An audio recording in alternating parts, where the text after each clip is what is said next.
Hello guys, welcome to Game of Theories. Today we have an incredible story for you. What if Stannis made Jon Snow the Lord of Winterfell? If you enjoy the video, please like and subscribe. Let's get into it. Chapter 1. The bastards crown. The fires were still burning when Stannis Baratheon walked through Castle Black's gates. Not the wildling fires, those had been stamped out hours ago, the last of Mance raiders' tents reduced to black smears across the snow. These were torches, braziers. The ordinary fires of a fortress that had nearly died the night before and was slowly, painfully remembering how to breathe. Jon Snow stood in the yard and watched the king's procession move through the tunnel and felt absolutely nothing about it, which surprised him. He'd expected something, awe maybe, or dread, but Stannis Baratheon in person looked less like a king than like a man who had decided to become one through sheer refusal to consider alternatives, and somehow that made him easier to look at. Jon had blood on his coat, he hadn't changed it. He'd been moving since before the battle, through the battle, and after it, checking the gates, walking the wall, making sure the wounded were seen to, and it hadn't occurred to him until this moment, standing in the yard with the king's eyes on him, that he probably should have cleaned himself up. He decided not to care. The Night's Watch had fought through the night. The king could look at the evidence of that. Stannis pulled his horse to a stop and looked down at him for a long moment. "You're Jon Snow," he said. "Not a question, I am Ned Stark's bastard." "Yes." Stannis studied him the way a man studies a piece of timber, checking for rot, checking for strength, making calculations. Then he dismounted, handed his reins to no one in particular, and walked toward the steps. "Come," he said, not to Jon specifically, to the world in general. Jon followed anyway because he was curious, and because Ghost had fallen into step beside him without being called, and because the alternative was standing in the yard feeling the cold seep back into his bones.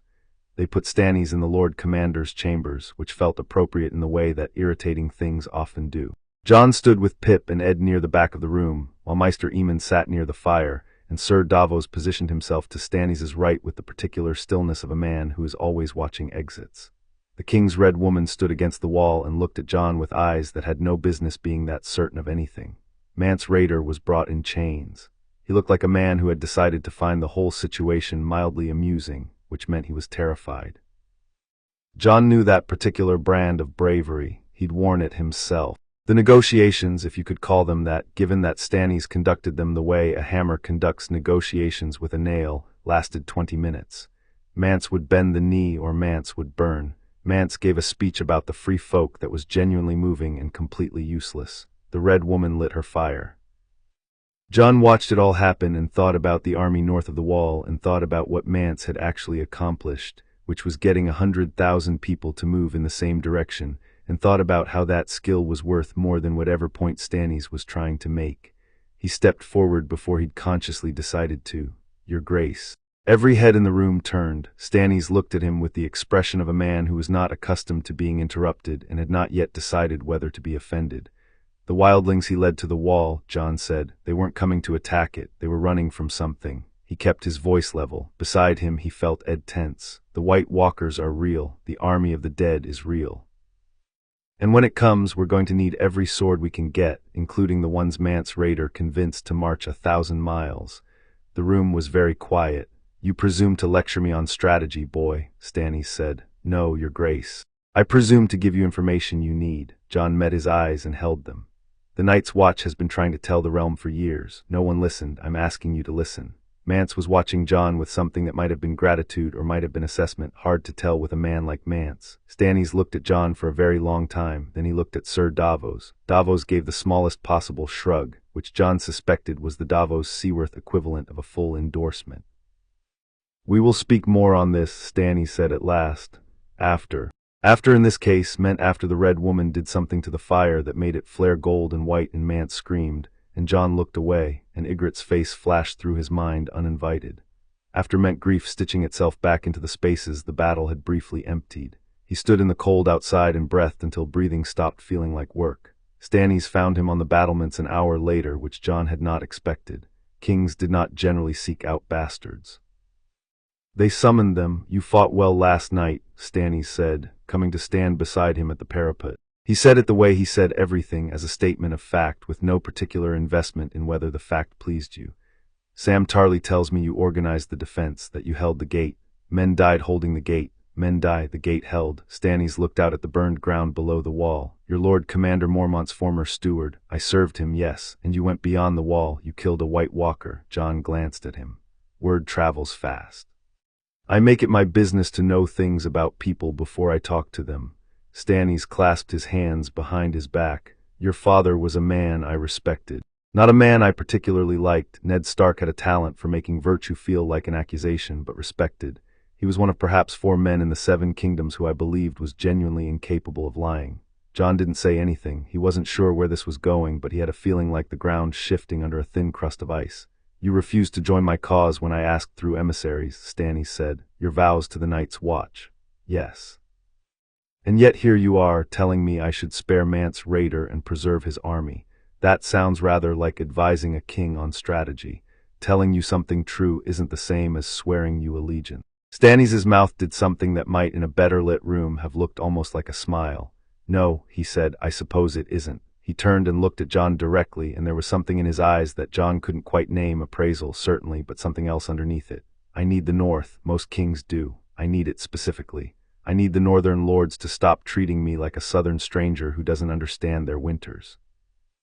I need them to follow me not because they must but because they choose to. He paused. The North will not follow a Baratheon, not truly, not in their hearts. The North follows Starks, Jon said, and his own voice was strange in his ears. Quiet, careful. Yes, Stannis said, it does. The wind off the wall was sharp enough to hurt. Jon kept his face still with effort. Say what you're actually saying, Your Grace. I'm saying that I have the legal authority to legitimize you, to make you Jon Stark, and to name you Lord of Winterfell. Stannis delivered this the way he delivered everything, flatly, without ornament, as if the words didn't have 20 years of a boy's grief packed into them. In exchange, you renounce your vows to the Night's Watch, you rally the Northern lords to my cause, and you hold Winterfell as my warden of the North. Jon didn't answer. The wind came again. The Boltons hold Winterfell, he said at last. The Boltons will not hold it long. Roose Bolton has an army, and I have a larger one. For the first time something that was recognizably emotion moved through Stannis' voice, not warmth, but certainty. The absolute certainty of a man who has decided. The question is not whether I can take Winterfell. The question is whether the North will accept whoever I put in it. Jon turned to look at him fully. And you think they'd accept me? You're Ned Stark's son. Legitimized with the Stark name, holding the seat of their ancient lords. Stannis' jaw tightened slightly, the way it did when he was saying something he found mildly distasteful. Sentiment is not my primary tool, but I am not too proud to use it. I'm a bastard. Half the lords in the North were a bastard, Stannis corrected him, and the precision of it landed like a stone dropped in still water. With a letter from me sealed with the royal seal, you are Jon Stark, trueborn son of Eddard Stark, Lord of Winterfell and Warden of the North, were past tense. He held Jon's gaze. Unless you intend to refuse me again. Jon refused him. Not in those words. He said he needed time to think, which was essentially the same thing but with better manners, and Stannis accepted it with the expression of a man who had expected it and was not particularly bothered because he knew he would get what he wanted eventually. Stannis was extremely good at waiting. It was one of his less endearing qualities. Jon went back to his room, the small room he'd occupied since being elected Lord Commander, bare and cold and smelling of stone, and sat on the edge of his bed and looked at his hands for a while. Ghost came in through the door he'd left ajar and lay across his feet, which helped more than Jon would have admitted to anyone. Lord of Winterfell, he turned it over in his mind like a stone he was checking for sharpness. He dreamed about it when he was young and stupid and hadn't yet learned that wanting things was a form of weakness. He'd watched Robb grow up in that great hall, and he'd watched his father sit at the high table, and he'd thought, in the small guilty corner of himself he tried not to look at, I want this too. Then he'd grown up, he'd gone to the wall.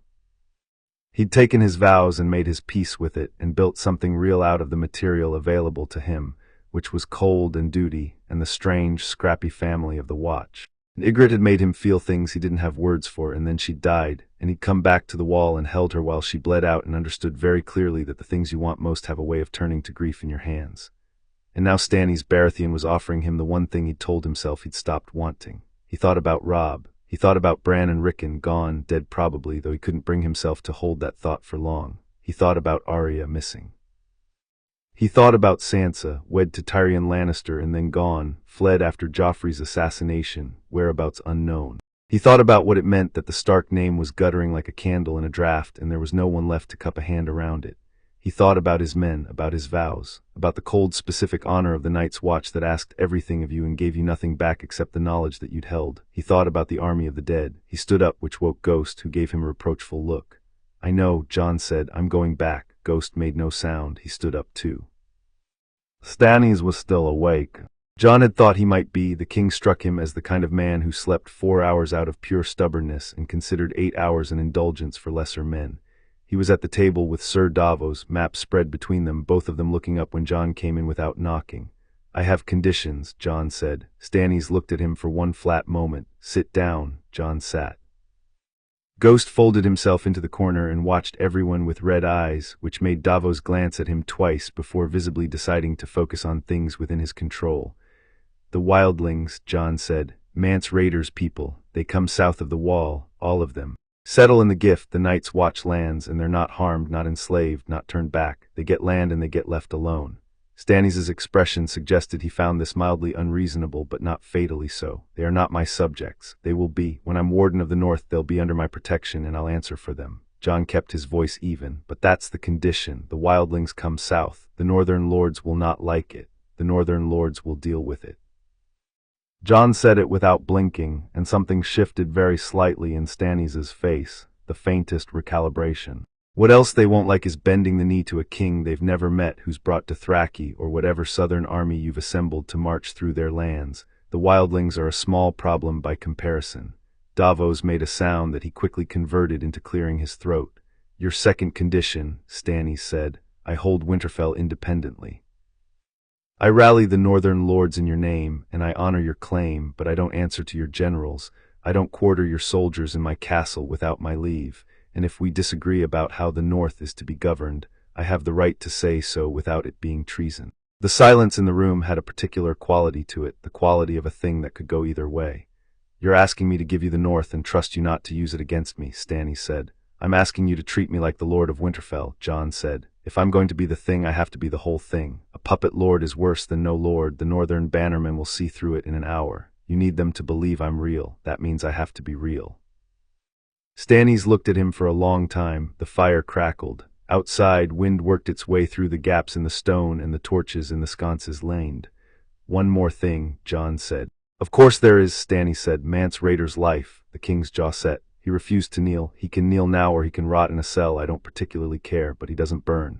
Jon held his ground and didn't flinch from the edge in Stannis' eyes. He united the free folk. He got them moving. I need them to trust me when I bring them south, and if they see me let the Red Woman burn their king, I'll have 100,000 enemies camped on my doorstep. He paused. Besides, burning a man for refusing to kneel is the kind of thing that makes Northern Lords nervous. I expect you've heard that they can be a stubborn people. Davos made the throat-clearing sound again. This time it was definitely a laugh. Stannis breathed in slowly through his nose. He looked at the map. He looked at Davos, who looked back at him with the expression of a man who has no opinions whatsoever and certainly isn't secretly delighted. Then he looked back at Jon. The wildlings settle in the gift. Mance Raider lives in chains in Winterfell under your watch. You hold the North with independence of governance within the bounds of loyalty to my claim. He paused. And in return you are Jon Stark, Lord of Winterfell, Warden of the North, legitimized by royal decree. Immediately. Yes, Jon said. Stannis nodded once, the way a man drives a nail home. Then we have an agreement. Davos leaned across the table and extended his hand. Jon looked at it for a moment, then shook it. Davos's grip was firm and warm, and something in his eyes said, well done, lad, with the kind of quietness that made Jon think he meant it. One thing, Stannis said as Jon stood to leave. Jon waited. Don't make me regret this. He said it without particular heat, not a threat, not exactly, more like a preference. I have very limited patience for men who disappoint me. So I've heard, Jon said. Good night, your grace. He walked out into the corridor, Ghost at his heels, and stood against the cold stone wall and breathed for a moment. His heart was beating harder than it had during the battle, which he found profoundly embarrassing. Jon Stark, he thought, Lord of Winterfell. It didn't feel real. He suspected it would feel real when he rode through the gates of Winterfell and heard them close behind him, and not a moment before. He told the Night's Watch at dawn. He'd spent an hour before dawn working out how to say it, sitting at the small table in his room with a candle burning down to nothing and Ghost watching him from the corner. He hadn't found a good way. In the end he decided that there wasn't one, and that the kindest thing he could do was be direct. The yard was crowded. Most of the brothers who could stand were up, because news of some kind always pulled people out before their bodies wanted to be vertical. They stood in the gray morning light, breath smoking, and Jon stood on the steps and told them.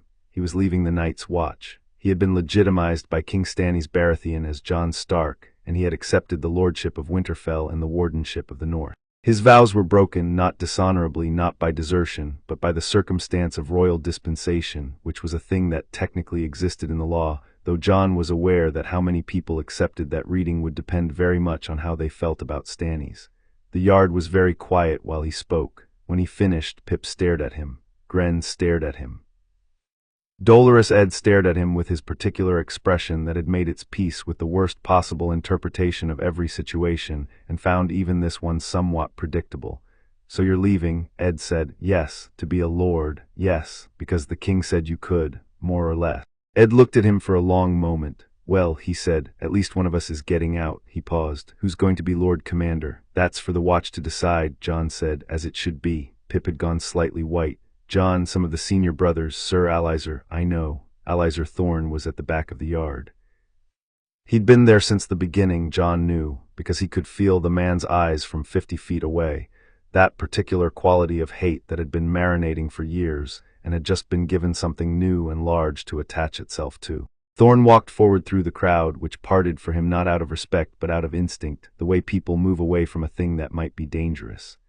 "Deserter," Thorne said clearly. The word fell into the quiet like a stone. "That's what you are. Dress it up in royal seals if you like. A man who breaks his vows to the Watch is a deserter, and the penalty for desertion is what, Sir Alizer?" Jon's voice was calm. He didn't raise it. He'd decided, coming down the steps, that he was not going to shout. Shouting gave Thorne what he wanted, which was the image of Jon Snow losing his composure in front of his men. "The penalty is administered by the Lord Commander." "Are you the Lord Commander?" Thorne's jaw worked. "I served the Watch faithfully," Jon said, still calm, still even. "I fought for it last night. I've fought for it every day since I took my vows. The king's legitimate authority to grant dispensation from those vows is a legal fact. You can disagree with it all you like, but disagreeing with a law doesn't unmake it." He looked at Thorne without blinking. "If you want to name me deserter, write it in a letter and send it to the Citadel. They can debate it for years. In the meantime, I'm going to Winterfell." He walked down the steps. The crowd opened for him. He heard Thorne say something behind him, something low and sharp and meant to sting, but he kept walking. Ed fell into step beside him. "Alizer's going to make trouble," Ed said quietly. "Yes, you're not worried. I'm sure there are things worth worrying about," Jon said. "He's not one of them." Ed looked at him sideways with something that might have been relief or might have been the expression of a man recognizing that his friend had become, incrementally and without announcement, a genuinely different person. "Well," he said again, "good luck then, Lord Stark." Jon stopped walking. He turned. And despite everything, the grief and the weight and the strangeness of the morning, something moved through him that felt briefly and unexpectedly like joy. Not the cautious hedged thing he'd trained himself to feel when something good happened. Pure, clear, a boy's joy. He grabbed Ed by the shoulder. "Come visit," he said. "Whenever they'll let you, there'll always be a fire and a meal." Ed's face did something complicated. "I might," he said, gruff and short, which meant yes. Stannis' Meister, a pinched, efficient man named Greyleys who Jon suspected of sleeping fully dressed, produced the document by mid-morning. Jon read every word of it twice, which was something Stannis approved of based on the slight degree to which his expression did not harden further. The language was formal, dense, waterlogged with legal precedent, but the core of it was clean and bright as a blade pulled from a forge. By the authority vested in Stannis of the House Baratheon, first of his name, King of the Andals and the First Men, Lord of the Seven Kingdoms and Protector of the Realm, the boy-born Jon Snow, bastard of Winterfell, is hereby acknowledged as the true-born son of Eddard Stark of the House Stark and granted the name Jon Stark, with all rights, titles, lands, and privileges thereto pertaining, including and specifically the lordship of Winterfell and the wardenship of the North. To be held in perpetuity by him and his heirs. It went on. Jon read it all. He signed it. His name looked strange in his own handwriting, Jon Stark, and he held the quill for a moment after and looked at it as if it might tell him something. It didn't. Stannis signed it. Davos witnessed it. Greyleys sealed it. "There," Stannis said, "it's done." Jon folded the document carefully and put it inside his coat next to his skin because he was a bastard, and old habits didn't die just because a document told them to. Word spread through Castle Black the way words spread through enclosed spaces, instantly, imperfectly, with elaboration. By the time Jon was saddling his horse, the story had apparently become that Stannis had named Jon Snow king in the north, which was both more dramatic and less legally defensible than the truth. Jon let it run. Correction was a job for ravens. He was checking his cinch when he heard footsteps and turned to find Melisandre watching him from the stable door. She was still wearing her red, which seemed to be the only color she owned, and the light behind her made the fabric look like it was on fire. "Lord Stark," she said, and the name in her mouth had a weight to it that Jon didn't love. "My lady." She walked toward him with the smooth, unhurried confidence of someone who has decided that urgency is for people who don't know how the story ends. She stopped close enough that Jon could see the reflection of his own face in her eyes, which were darker than he remembered. "I have seen you in my fires," she said, "for a long time now. Should I be flattered, you should be careful." She said it without heat. "What you carry north to Winterfell is larger than you know." "The Lord of Light, I don't follow the Lord of Light," Jon said. He went back to his horse. "I appreciate the warning. Any warning that doesn't come attached to a theology lesson, I'll take seriously." She was quiet for a moment. He could feel her watching him. "You died on that wall last night," she said softly. Jon's hand stilled on the strap. "Not literally," she continued, "but something in you, the boy who didn't know what he was worth, he's gone." She paused. "What's coming north will require what replaced him."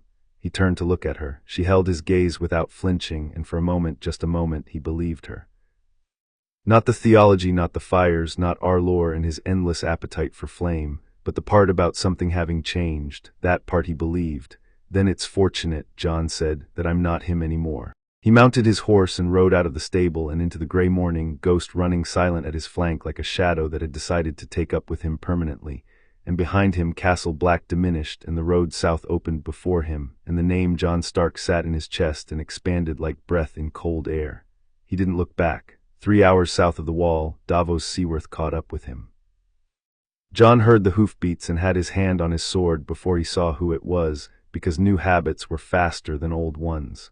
He dropped the hand and waited. Davos pulled his horse alongside at an easy trot, and they rode together for a minute in companionable silence before Davos said, "He sent me with you."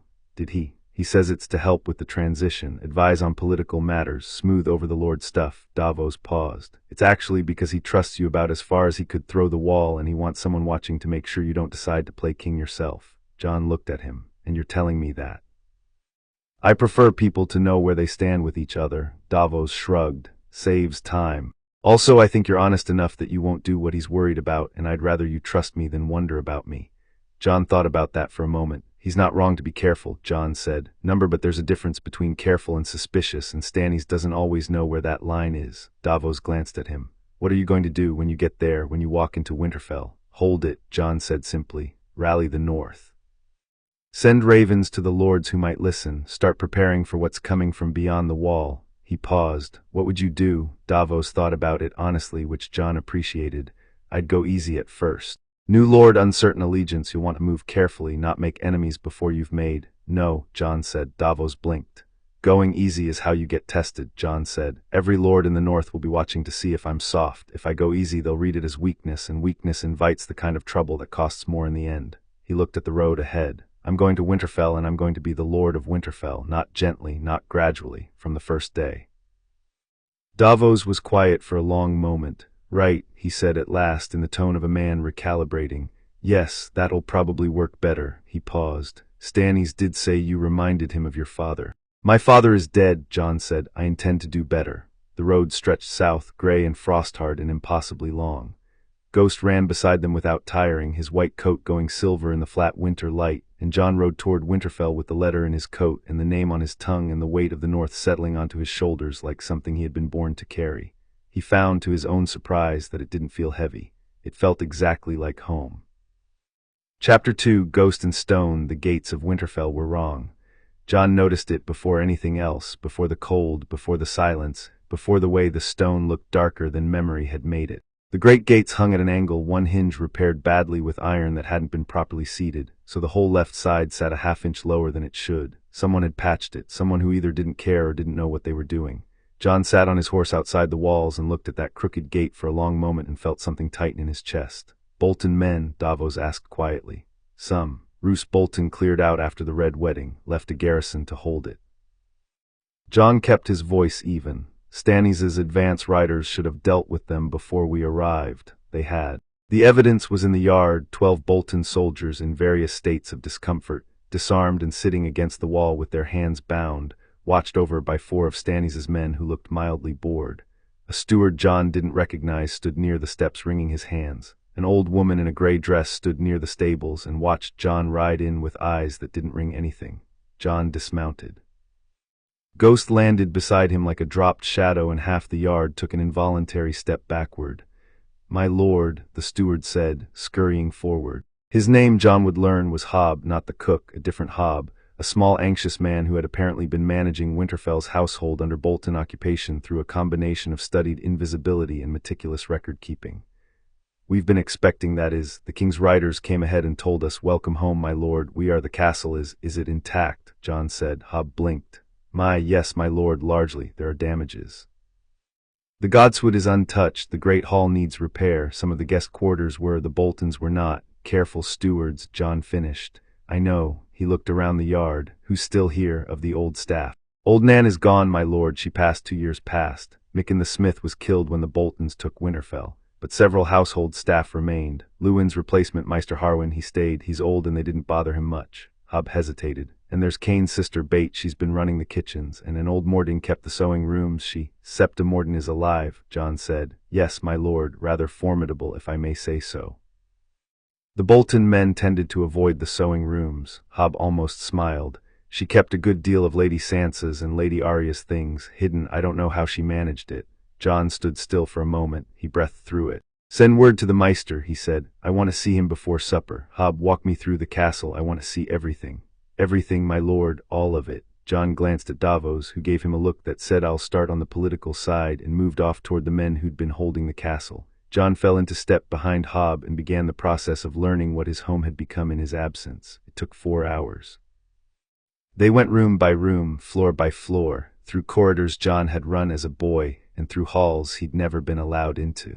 The damage was real but not catastrophic. The Boltons had been using Winterfell as a seat of governance, which meant they'd kept the structure functional while stripping it of anything soft. Tapestries taken down, certain furniture removed, the Stark direwolf banners gone from the Great Hall, replaced with the flayed man of House Bolton, which Jon looked at for 3 full seconds before taking it down himself with his own hands and dropping it on the floor. "That'll be burned," he said, and walked on. The godswood was untouched, as Hobb had said. Jon went in alone, no Hobb, no Davos, just Ghost, and stood in front of the heart tree with its carved weeping face and felt, for the first time since signing his name to the document, that this was real. The tree was the same. It had been the same since before the Starks came to Winterfell, would likely be the same after they were dust. There was something steadying in that. He knelt, not the way a man kneels in a sept, with theater and protocol. He just knelt because his knees folded and the ground was cold, and he put his hands in the black pool and looked at the red leaves above him and was very quiet. Robb, he thought, Bran, Rickon, Arya, father. He didn't pray exactly. He just let himself be in the place where they had all been children together, and he let the grief sit in him without fighting it, because he'd learned that fighting grief was like fighting a current, exhausting and ultimately useless. Better to go with it and come out the other side. Ghost pressed his head against Jon's shoulder, huge and warm and solid. Jon stayed until the cold got into his knees, then stood up and walked back into the castle. Maester Harwin was 70 if he was a day, a small, neat man with a chain so long it seemed impossible he could lift his head, and eyes that were sharp and brown and missed very little. He was waiting in the solar when Jon came in, and he rose from his chair with the careful precision of a man whose joints had opinions about the weather. "Lord Stark," he said, and unlike Hobb, there was no anxiety in it, no ringing, no hovering. He said it with the weight of a man who had been waiting for years to say it correctly. "Sit down," Jon said, pulling up a chair across from him. "Please, I need information." "Of course, my lord. What would you like to know?" "Everything. Start with the northern lords, who's loyal, who's uncommitted, who's Boltons." Jon leaned his elbows on his knees. "I need an honest accounting, not a diplomatic one." Harwin looked at him steadily. "Boltons had Karstark allegiance." Arnulf Karstark bent his knee without much encouragement. "The Umbers are complicated. Great Jon Umber was loyal to your brother, but he died in the Red Wedding massacre. His son Small Jon has been more transactional." He folded his hands. "The Mormonts are yours if you ask them. Lady Lyanna Mormont has been sending ravens to anyone who will listen, saying the Starks will return. She's 10 years old, and I suspect she frightens grown men considerably." "Who else?" "Manderley."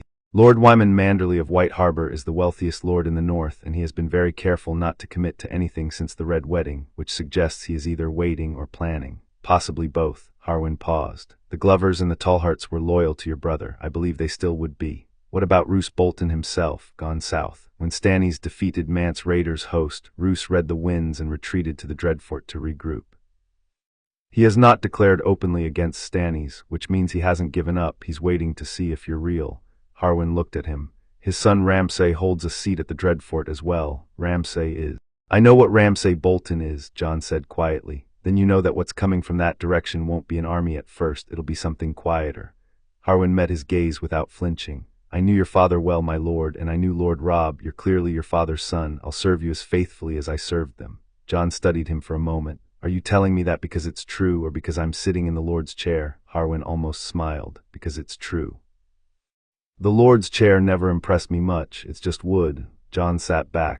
Outside the narrow window the light was failing, the winter sky going from gray to charcoal, and the courtyard sounds filtered up: horses, boots, the clatter of Stannis' soldiers making camp in the outer wards. The castle breathing again after years of holding its breath under the wrong hands. Send ravens, Jon said, tonight, to Mormont Manderley Glover Tallhart. Lord Stark has returned to Winterfell and calls his banners. Just like that, my lord, just like that. Jon stood.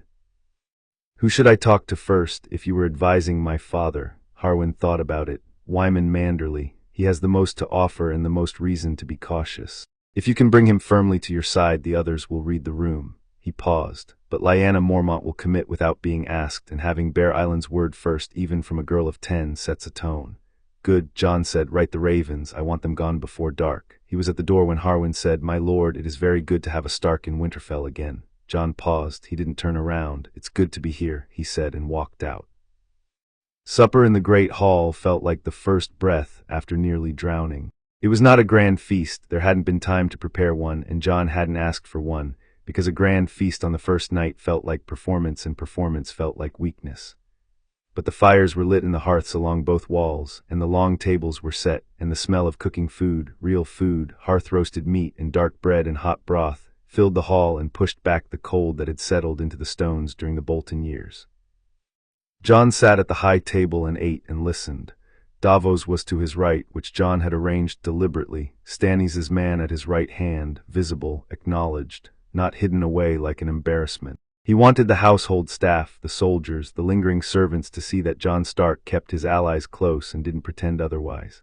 Maester Harwin sat on the left. The seats below were filling with his escort, his own men from Castle Black and Stannis' soldiers mixed in, which was uncomfortable for some of them and which Jon ignored. Alizer Thorne, to Jon's distant and private relief, had remained at Castle Black.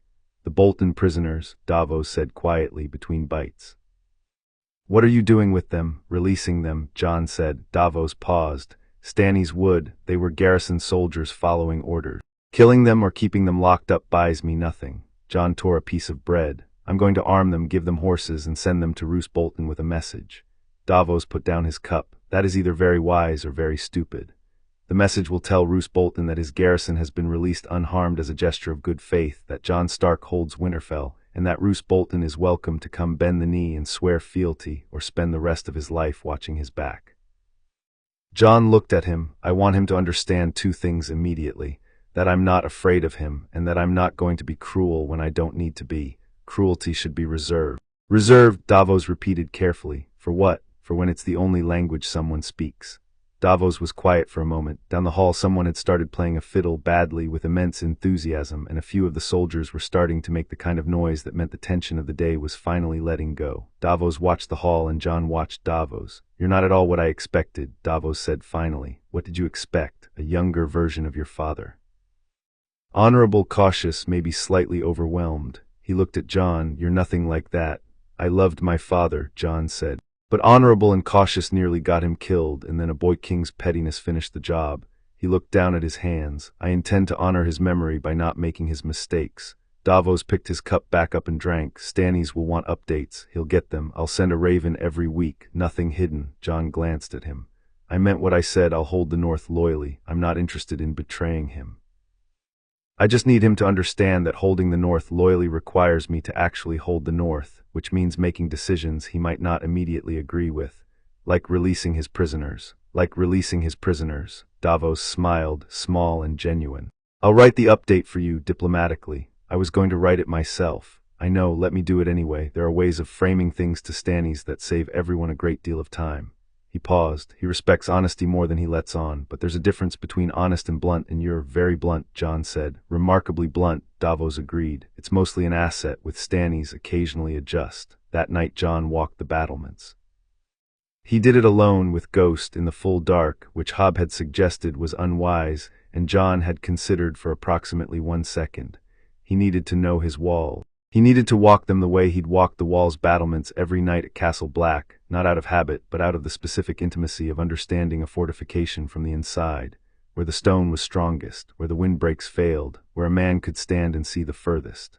Winterfell's walls were thick and old and in better repair than the gate had suggested. Whoever had maintained them under the Boltons had at least understood that walls were not optional.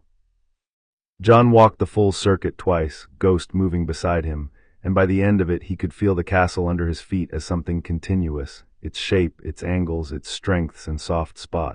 On the second circuit he became aware that he was not entirely alone. She came up the steps from the inner ward, an old woman, moving with the careful precision of great age, carrying a candle that did almost nothing against the dark. She stopped when she saw Jon and the candle flame wavered. "Don't be afraid," Jon said. "I'm not," said Septa Morden. He hadn't recognized her immediately. She was smaller than memory made her hair fully white now, her face carved deeper than he remembered. She had been the woman who'd spent a decade trying to make Sansa and Arya into proper ladies, with mixed results, and who had always looked at Jon with the cool professional indifference of someone who was paid to educate the Lord's legitimate children and had made her peace with the ambiguity of his status. She was looking at him now with something quite different. "Lord Stark," she said. The words cost her something. He could see it. "Septa," he looked at her. "Hobb tells me you kept things." "Lady Sansa's things. I did." Her chin lifted slightly. "I hid them in the lining of mattresses and under floorboards and behind loose stones in the sewing room wall." The Bolton men were not curious about sewing rooms. "Will you show me?" She hesitated just briefly. Then she turned and led him back down the steps and through the inner corridors to the sewing room, which smelled of old wool and beeswax and something that Jon realized after a moment was his sister's perfume. 7 years old and more, and it still clung. What Morden had saved was remarkable. Dresses and embroidery and small personal items, a hairbrush, a book of songs, a carved wooden horse that had belonged to Arya and which Morden had clearly kept because she'd been unable to leave it. Jon picked up the wooden horse and turned it in his hands and didn't trust himself to speak for a moment. "You did well," he said at last. "I serve the Stark household," Morden said, with a dignity that had nothing to do with pride and everything to do with conviction. "I always have, then keep serving it." Jon set the carved horse down carefully. "I'll have a proper room prepared for you, not the sewing room." "The sewing room is perfectly a proper room," Jon said, and something in his voice ended the conversation with gentleness. She looked at him and then nodded once, and he thought he saw something ease in her face. The set of someone who has been braced for a long time and is just beginning to consider putting it down. 3 days passed, then 5, then 7. Jon settled into Winterfell the way water settles into the shape of its container, not by force but by the consistent, unstoppable pressure of presence. He was up before dawn and in the yard by first light, which meant the household staff were up before dawn and in the yard by first light, which meant that within 4 days the castle ran on a rhythm that felt nothing like the Bolton occupation and very much like a place that had remembered what it was for. He held his first meal for the senior staff on the second day, all of them, stewards and stable hands and kitchen women and the old armorer who'd replaced Mikken. He thanked them for surviving, not for serving the Boltons. He didn't thank anyone for that, and he didn't punish anyone for it either, because they'd had no choice. He thanked them for being here, for keeping the fires on, for keeping the place alive enough to come back to. The armorer, a woman named Ara who'd learned her trade from her father and had spent the Bolton years keeping weapons sharp while privately hating every soldier she handed them to, looked at Jon for a long moment after the meal and then said, "What do you need, my lord?" "Weapons," Jon said, "and armor as much as we can produce. I want a forge running full time." He met her eyes. "Can you manage that? Give me 3 more smiths and I can. You'll have them." Aran nodded, satisfied, and went back to work. Jon watched her go and thought about the army north of the wall, and the army that wasn't yet formed south of it, and the distance between those two facts. 5th day the first response arrived to his ravens. It came from Bear Island, a single piece of parchment, small, the handwriting precise and economical, the seal a bear in green wax. Jon broke it open and read it in the solar with Davos looking over his shoulder. House Mormont remembers. The North remembers. Bear Island knows no king but the king in the North whose name is Stark. We pledge our swords to Jon Stark, Lord of Winterfell. 20 swords. It is not many, but it is ours. Lyanna Mormont, Lady of Bear Island. Jon read it twice, then he sat back and looked at the ceiling. She's 10, Davos said. She writes better than most lords I've corresponded with, Jon said. What does that tell you? That she's been doing the Lord's work since before she was old enough to legally do the Lord's work. He folded the letter carefully. Write her back. Tell her the 20 swords are worth 100 from anyone else and Bear Island has my gratitude. Tell her I hope to visit when the roads are passable and that I'd be honored to meet her. Personally, Jon set the letter aside. She sent her word before she had to. That's worth a great deal to me. The second response came the following morning, and it was from Wyman Manderley, and it was long.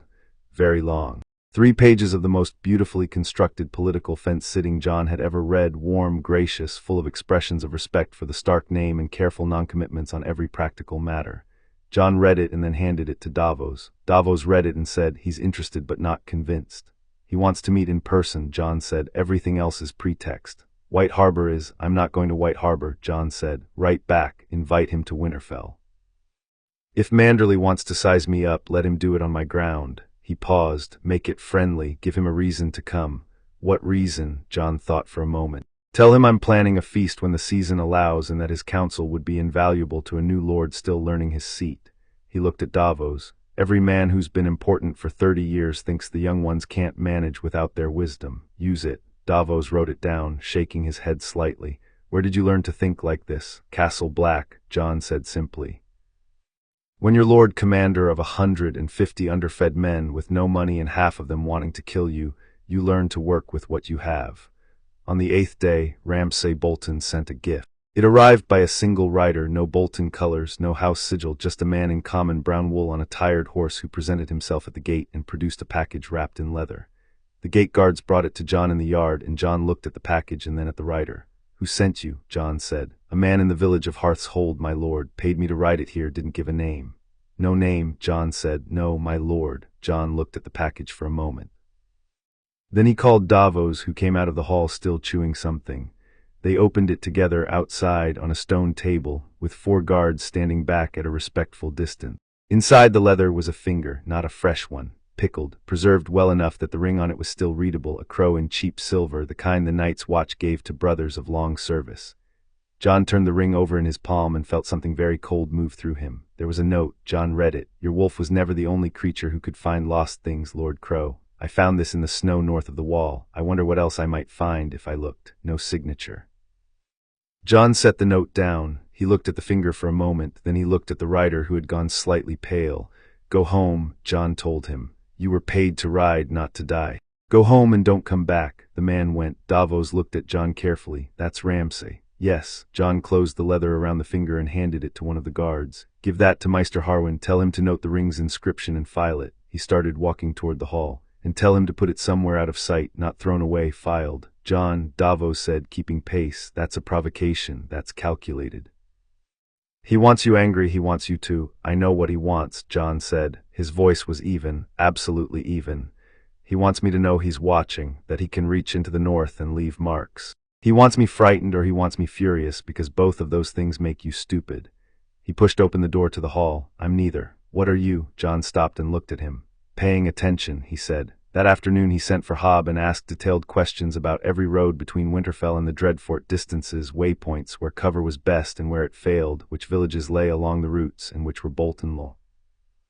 He asked about Ramsay's reputation in specific terms. He asked about the castle's defenses as they stood and what they needed. He didn't send a response to the package.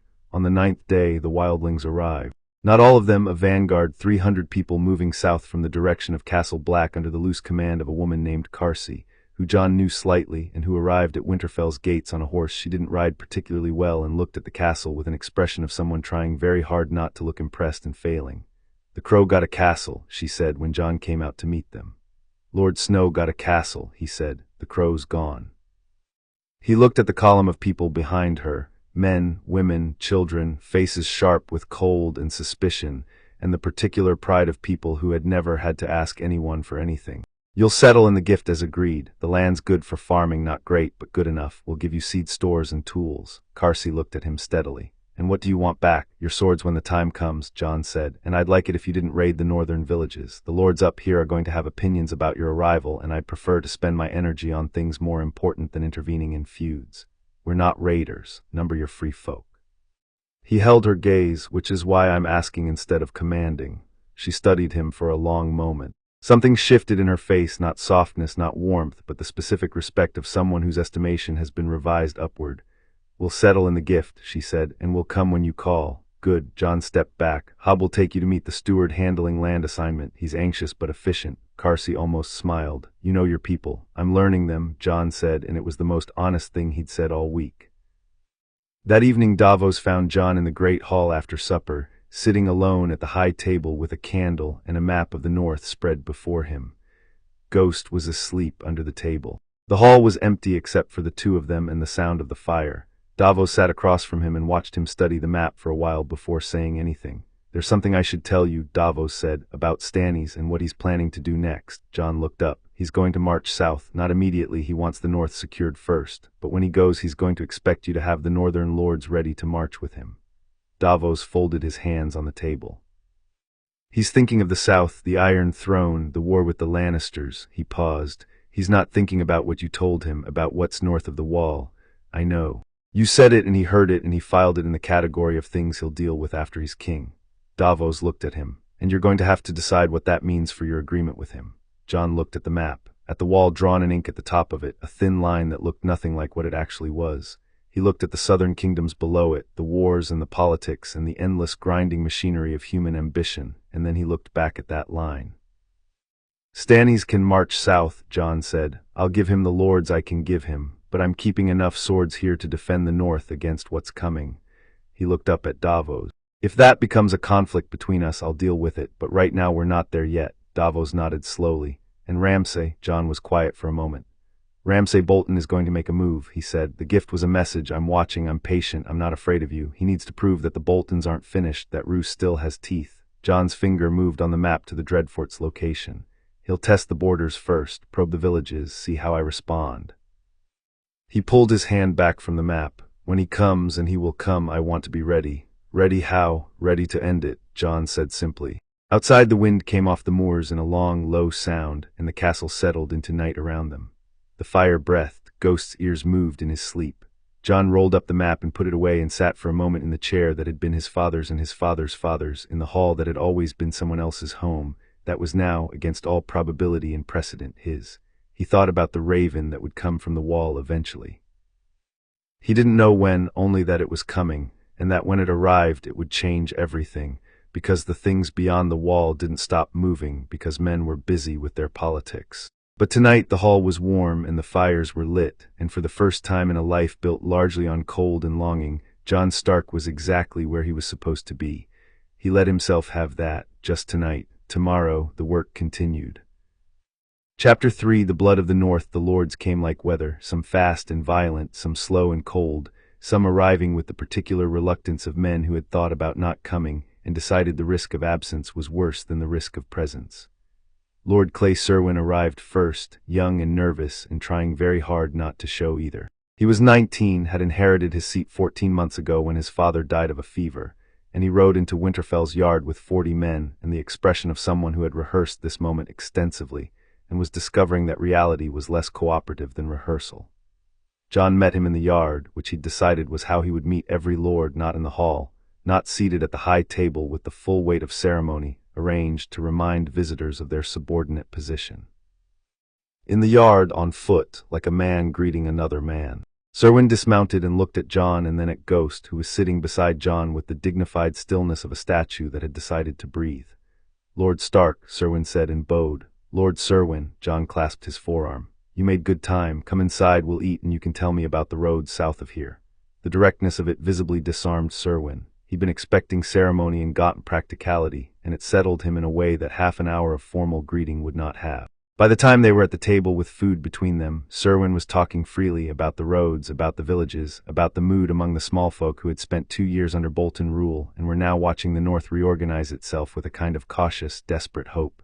They want to believe it, Serwyn said, that you're real, that the Starks are back. He looked at his cup. The Bolton's Roose was cold, but he was calculated.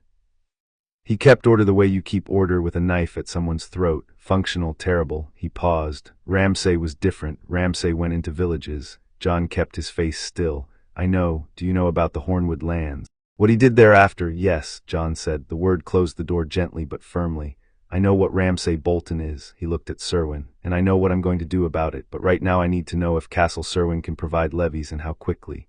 Serwyn blinked at the shift, then straightened. 200 spearmen, 3 weeks to assemble them. Good, send word when they're ready to march. Don't march them yet, I'll call the banners when it's time. Jon paused. And Lord Serwyn, your 40 men who rode with you, can any of them be spared for a few months? Spared for what? I'm forming a garrison rotation. Young knights and men-at-arms spending time at Winterfell, learning each other, building trust across the houses. Your men ride with Glover's men, Mormont's men, eat at the same table, train in the same yard. Jon met his eyes. When I eventually call the banners and every house in the north marches together, I don't want them meeting each other for the first time on a battlefield. Serwyn was quiet for a moment, working through the implications. Then he nodded slowly. 20 men, he said. I can spare 20. That's well done, Jon said, and meant it. Lord Robert Glover arrived 4 days later, older and harder than Serwyn, a man who had survived the Red Wedding by being elsewhere and had spent the years since carrying the specific guilt of the survivor. He was cautious in a way that had calcified into suspicion, and he sat across from Jon in the solar and studied him the way you study a document you're not sure you should sign. You look like him, Glover said abruptly. Jon didn't ask who. So I'm told. Ned Stark, the jaw, the eyes. Glover's own eyes were steady, evaluating. I rode with your father, served him, watched him make decisions I didn't always agree with and turn out to be right more often than not. He leaned back. I also watched him trust the wrong people. Are you telling me to be careful who I trust, or are you testing whether I'll be offended by honesty? Glover's mouth curved slightly. Both, perhaps. Fair enough. Jon folded his hands on the table. I'll be more careful than he was, not because I don't trust people, I trust people who have earned it. But I grew up a bastard, Lord Glover, which means I spent my entire childhood learning to read rooms and read people, because nobody was going to be kind enough to warn me when things were about to go wrong. He held the man's gaze. I'm not my father, I loved him. I learned from him, and I intend to still be alive at 50. Glover looked at him for a long moment, then he said, What do you need from Deepwood Mott? They talked for 2 hours. Glover was sharp and knowledgeable and had opinions about the North's military situation that were both harsh and accurate, and Jon listened to all of it and pushed back on the parts he disagreed with and agreed loudly on the parts where Glover was right. By the end of it, something had shifted between them, not warmth. Glover wasn't a warm man, but the particular respect of two people who have discovered they can talk to each other without wasting each other's time. The Umbers are the problem, Glover said as they were finishing. Small Jon Umber is practical and greedy, and he'll go with whoever he thinks is winning. Right now he's watching. He paused. You need to get ahead of that. I'm going to invite him to Winterfell, Jon said. He might not come. He'll come. Pride, if nothing else. He won't want it said that he was too frightened to answer a Stark summons. Jon stood. And when he gets here, I'm going to make him an offer he can't mathematically refuse. What offer? Jon smiled. I'll tell you when it works. The day the Bolton force arrived, Jon was in the training yard. He'd made a habit of it, 2 hours every morning with a sword, sometimes against the best fighter in his garrison, sometimes against two at once, because the body's memory needed maintenance the same as any skill. Davos had watched the first session with the expression of a man recalibrating his threat assessment, and after that he just watched with appreciation. It was Harwin who came running into the yard that morning, which told Jon immediately that something real was happening, because Harwin did not run. Bolton riders, my lord, 2 miles out, perhaps 150 men. Jon caught his practice sword and handed it back to his sparring partner without ceremony. Mounted. Primarily some foot, flying what colors? Harwin hesitated. Bolton colors, my lord, but they're not riding toward the gates. They've stopped in the village of Wolfswood to the east. Jon understood immediately. They're not attacking, they're occupying. He was already moving toward the armory. How many people in that village? 40, 50 small folk. My lord, if you mean to, get me Davos, Jon said. And send word to Carsey. I want 20 of her riders at the east gate in 10 minutes. He was in armor in 6 minutes, which was not a personal record but was close. Ghost was waiting at the armory door as if he'd known. Jon strapped on his sword, checked the fit of his vambrace, and walked out into the yard where Davos was already there and already dressed for riding and already unhappy about all of it. 150 men, Davos said. We have enough, Jon said. He pulled himself up onto his horse. Around him his garrison was forming up, not the full force, 60 riders, which was enough for what he had in mind. Listen, he said, pitching his voice to Carrie. We're not riding to a battle. We're riding to a conversation. Keep your swords sheathed until I draw mine. If I draw mine, you make very sure the other side regrets it. He rode out of the gate with Ghost running ahead of him like a pale fire and 60 men behind him, and the cold morning air sharp in his lungs, and he felt no fear about this, which was either courage or stupidity, and he'd stopped being able to tell the difference sometime around the Battle of Castle Black. The Bolton force had positioned themselves in the village square, which was a choice designed to communicate something. We are comfortable here. We have made ourselves at home in your territory. We are not afraid of you. 40-odd villagers were clustered against the walls of their houses, watching the soldiers with the flat, careful expressions of people who had learned not to show fear, because showing fear invited attention. Jon rode in at a walk. He didn't announce himself. He didn't shout. He rode directly into the center of the square and stopped his horse and looked at the man commanding the Bolton soldiers, who was a knight of middle years with a flayed man on his chest and the particular look of someone who had been expecting more resistance and was now uncertain how to recalibrate. You're in my village, Jon said. The knight, his name was Sir Harlan Fenn, Jon would learn later, a household knight of the Dreadfort, gathered himself. These lands were held by House Bolton under the Lord of. These lands are in the north, Jon said. The north is mine. This village is mine. He looked past Fenn at the soldiers arranged around the square, counting unconsciously 140, 145. His 60 riders were behind him, Carsey's 20 on the flank. The math was not simple, but it wasn't the math that mattered. I'm going to say this clearly, and I want you to carry it back to whoever sent you.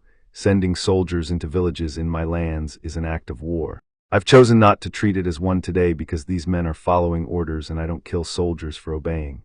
He looked at Fenn. But I won't make that choice twice. The next Bolton men I find in my villages, I'll send them home in pieces. Fenn's jaw tightened. Lord Bolton, Roose Bolton, has not declared against me, has not bent the knee, has not answered my message. Jon's voice stayed level, completely level. The entire square was very quiet.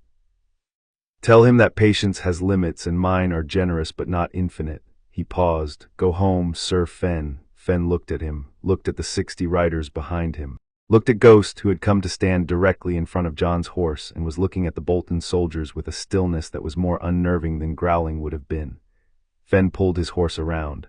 Mount up, he said to his men. They went. Jon sat on his horse and watched them out of sight.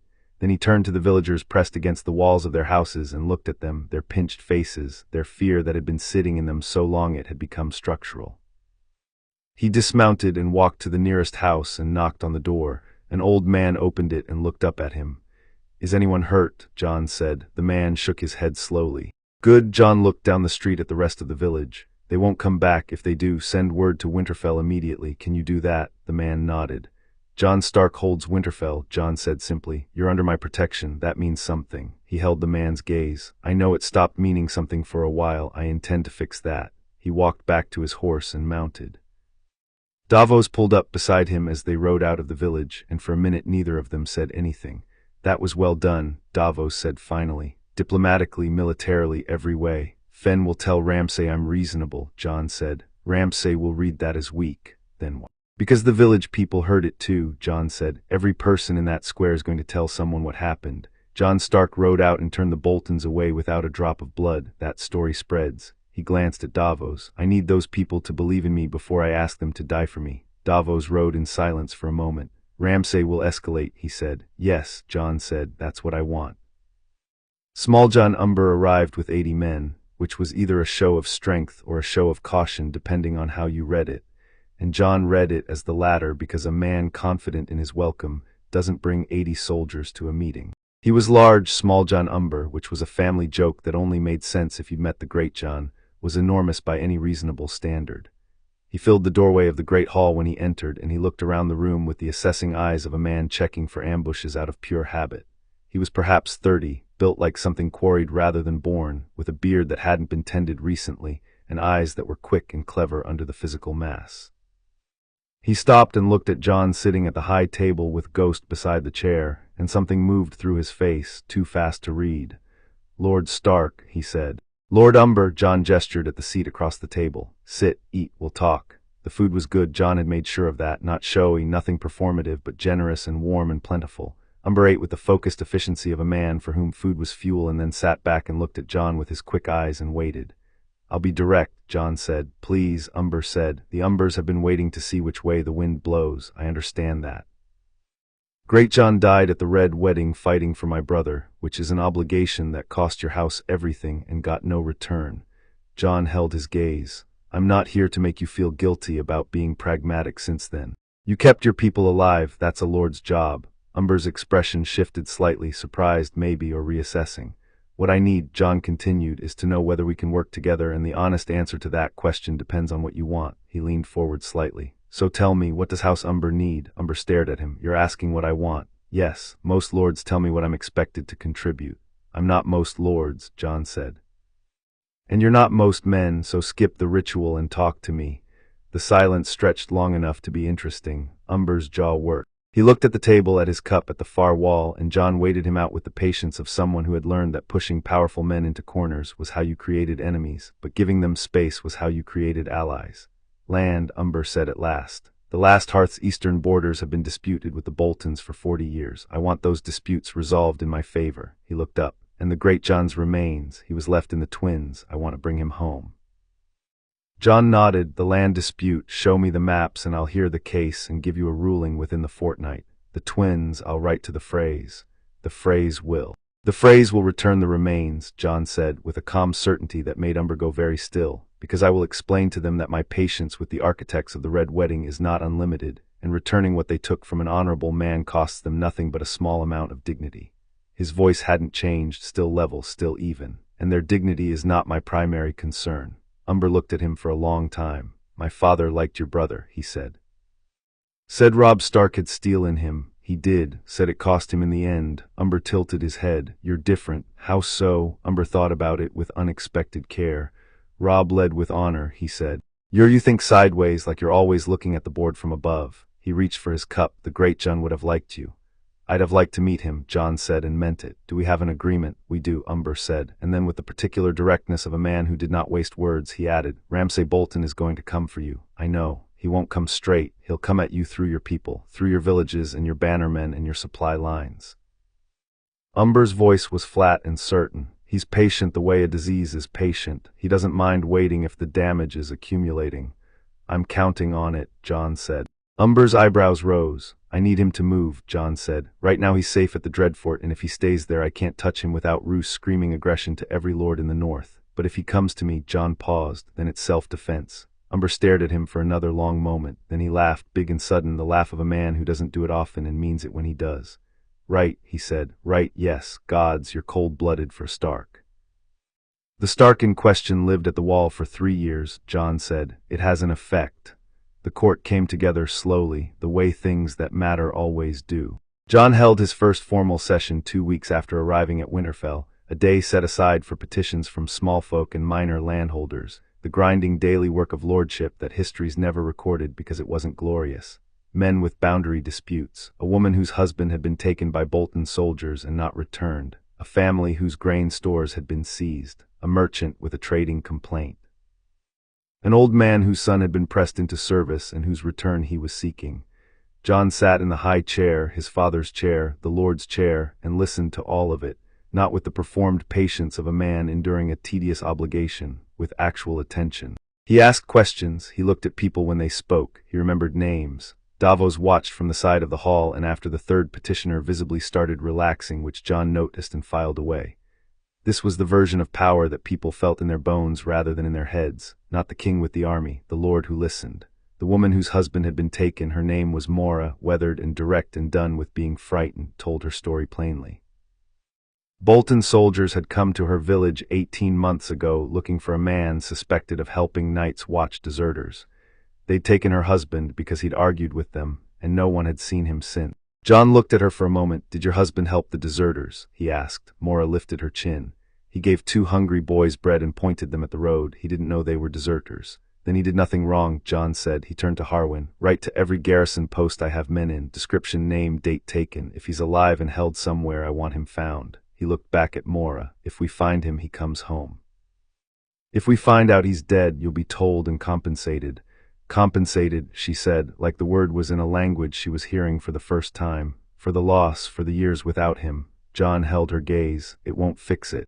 But it's what I can do. She looked at him for a long moment, and then something broke loose in her face, not tears, not relief exactly, something harder to name, the expression of someone who stopped expecting justice so long ago that being given it had become disorienting. Thank you, my lord, she said quietly. He moved on to the next petition. The hall was very attentive for the rest of the session. That evening, Davos came to the Solar with a letter. Jon recognized the seal before Davos said anything, Stannis' royal seal, hard red wax with the crowned stag. He broke it and read it standing by the window with the last gray light coming in.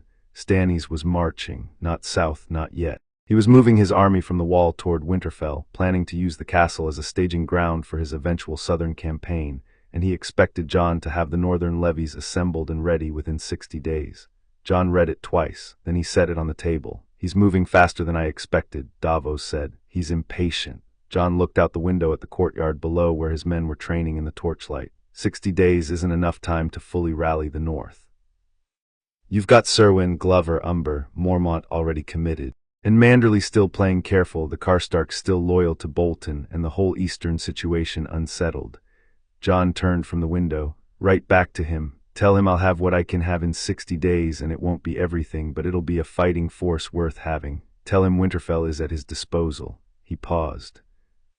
And tell him gently that the North requires care, and that moving troops through it without the Lord's cooperation will cause problems that cost more than the 60 days saved. He won't like that last part. I know. Jon sat down. Include it anyway. Davos wrote the letter. Jon watched him draft it. Davos had the gift of language in a way that Jon respected enormously, the ability to say a hard thing in a soft casing without making it dishonest. The letter he produced was masterful. Jon signed it. When the Raven was sent, Jon sat back and felt the shape of everything pressing on him. The lords, the army, Ramsay's patient maneuvering, Stannis' approaching force, the wildlings settling in the gift, the wall at the top of everything with its cold specific terror that he couldn't make anyone else feel. Ghost put his head on Jon's knee. I know, Jon said. Ramsay's next move came 11 days later, and it was not soldiers in a village. It was a raven. The letter was unsigned, but the handwriting was distinctive, educated, precise, with a quality to it that suggested someone who had learned to write and then learned to use writing as a weapon. Jon read it alone in the Solar and then set it down very carefully.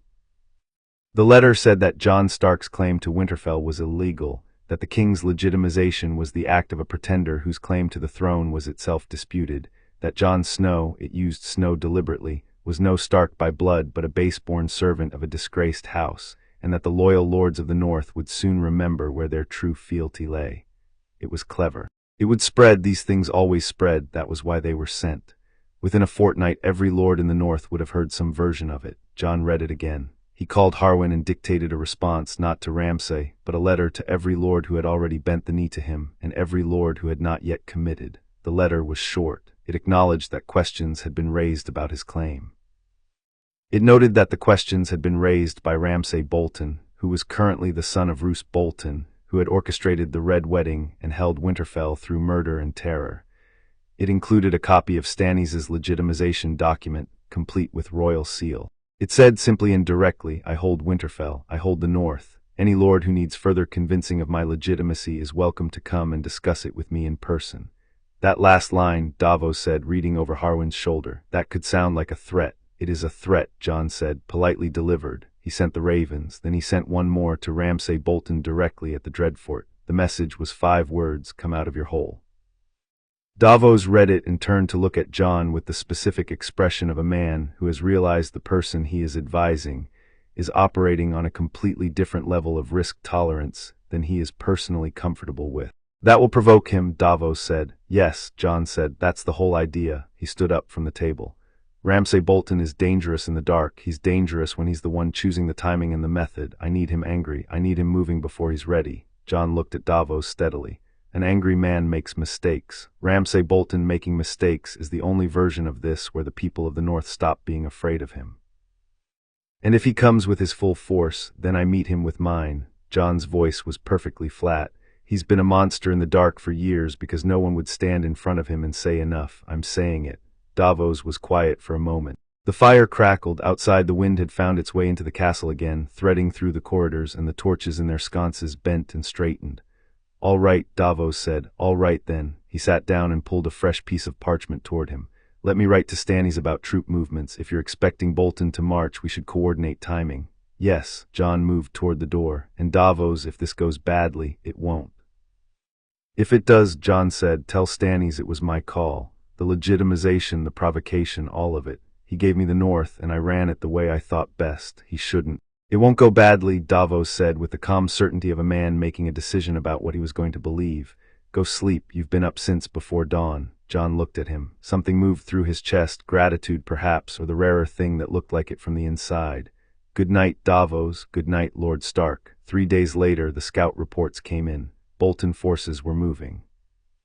Not from the Dreadfort, from the south, which Jon had not anticipated, and the wrongness of the direction hit him like cold water. He stood over the map with 3 scouts and Davos and Glover, who had stayed at Winterfell for exactly this kind of development, and read the reports twice. 200 Bolton soldiers, moving north on the King's Road, led by a man matching Ramsay's description, riding ahead of his own column because of course he was. "He's not coming from the Dreadfort," Glover said. "He's been camped south of here for weeks, waiting. He expected the provocation," Jon said. "He's been ready for it," Glover said flatly. Jon looked at the map. 200 against, he counted quickly, mentally, 460 in the castle and its immediate surroundings, with more on their way from various lords. The numbers favored him, but Ramsay wouldn't come for a straight fight. "Ramsay would. He'll come at night," Jon said. Everyone looked at him. "He won't march up to the gates in daylight with 200 men and knock. That's not how he thinks." Jon traced the King's Road on the map, found the point where it passed closest to the forest. "He'll come in the dark and he'll hit something specific, something that damages me without being a direct assault I can legally respond to with full force." He looked up. "The wildling settlement in the Gift, that's what he'll hit." Silence. "He knows I care about those people," Jon said. "He knows if I let them burn it destroys the trust I've built with the free folk. And he knows if I move my whole garrison to defend them I weaken the castle." He looked at Glover. "He's been thinking about this for weeks." Glover's face was tight. "So what do we do?" Jon looked at the map for one more moment. Then he started giving orders. He sent 30 riders south along the King's Road with instructions to observe and report but not engage. He sent Carsey's riders to the Gift settlement with orders to collapse the perimeter and move everyone into the stone buildings and douse the outer fires. He pulled 40 men from the castle and positioned them in the forest between Winterfell and the Gift, not visibly, not in formation, but in small groups in the trees. And then he rode out himself, not with the full garrison, with 20 men and Ghost. Davos caught up with him at the gate. "Jon, I need to be there," Jon said. "He knows those are my people. He needs to know I'll come personally. That's the counter to what he's doing, not just defense but presence." He looked down at Davos. "If I sit in the castle and let my garrison handle it, he wins either way. He either burns the settlement or he draws out my soldiers. But if I'm there," he paused. "If I'm there, he has to deal with me directly, and that's not a situation Ramsay Bolton has practiced for." Davos looked at him for a long moment. "Come back," he said. "It wasn't dramatic. It was the way you'd say it to someone you'd started to believe in." "Plan on it," Jon said, and rode into the dark. The night was clear and brutally cold.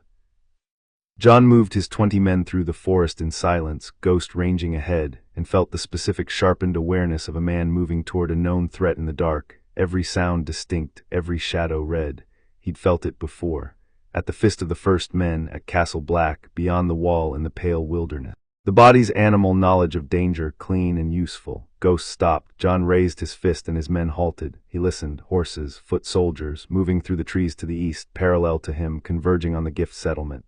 He could hear the soft percussion of it, the controlled suppressed sound of a force trying to move quietly with 200 men, which was an inherently self-defeating exercise. He changed direction.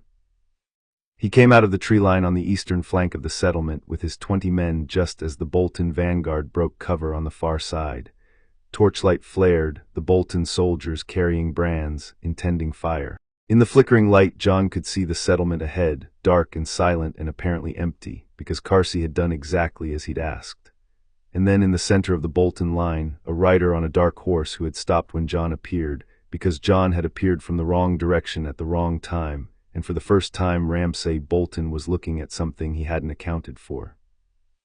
Even at 30 yards Jon could see the quality of his attention, sharp and recalculating, the intelligence of a genuinely dangerous mind processing the unexpected.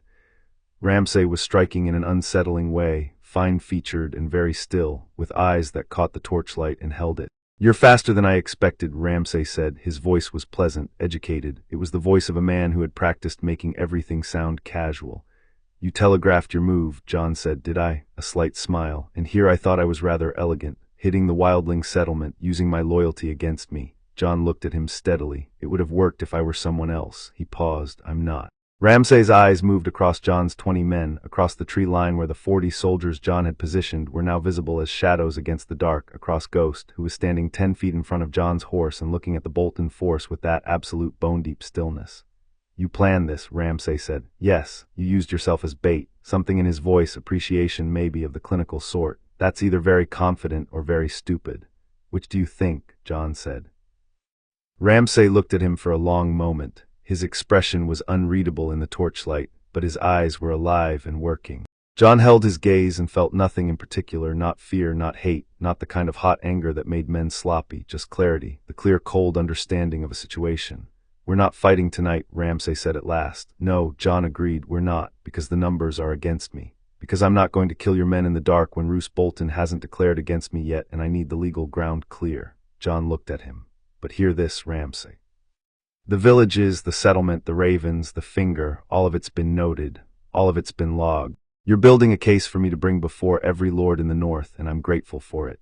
He looked at him steadily. "Go home and tell your father that the window for a peaceful resolution is still open." "Barely, but open." Ramsay stared at him. In the torchlight his face was very still. "You're not afraid of me at all," he said, not an accusation, something stranger, almost curious, like a man who had walked into a room expecting one kind of animal and found another. "No," Jon said simply. Something shifted in Ramsay's face. The pleasantness went out of it briefly, and what was underneath was cold and very focused, the expression of a man filing information away for future use. "Good night, Lord Stark," he said, and turned his horse.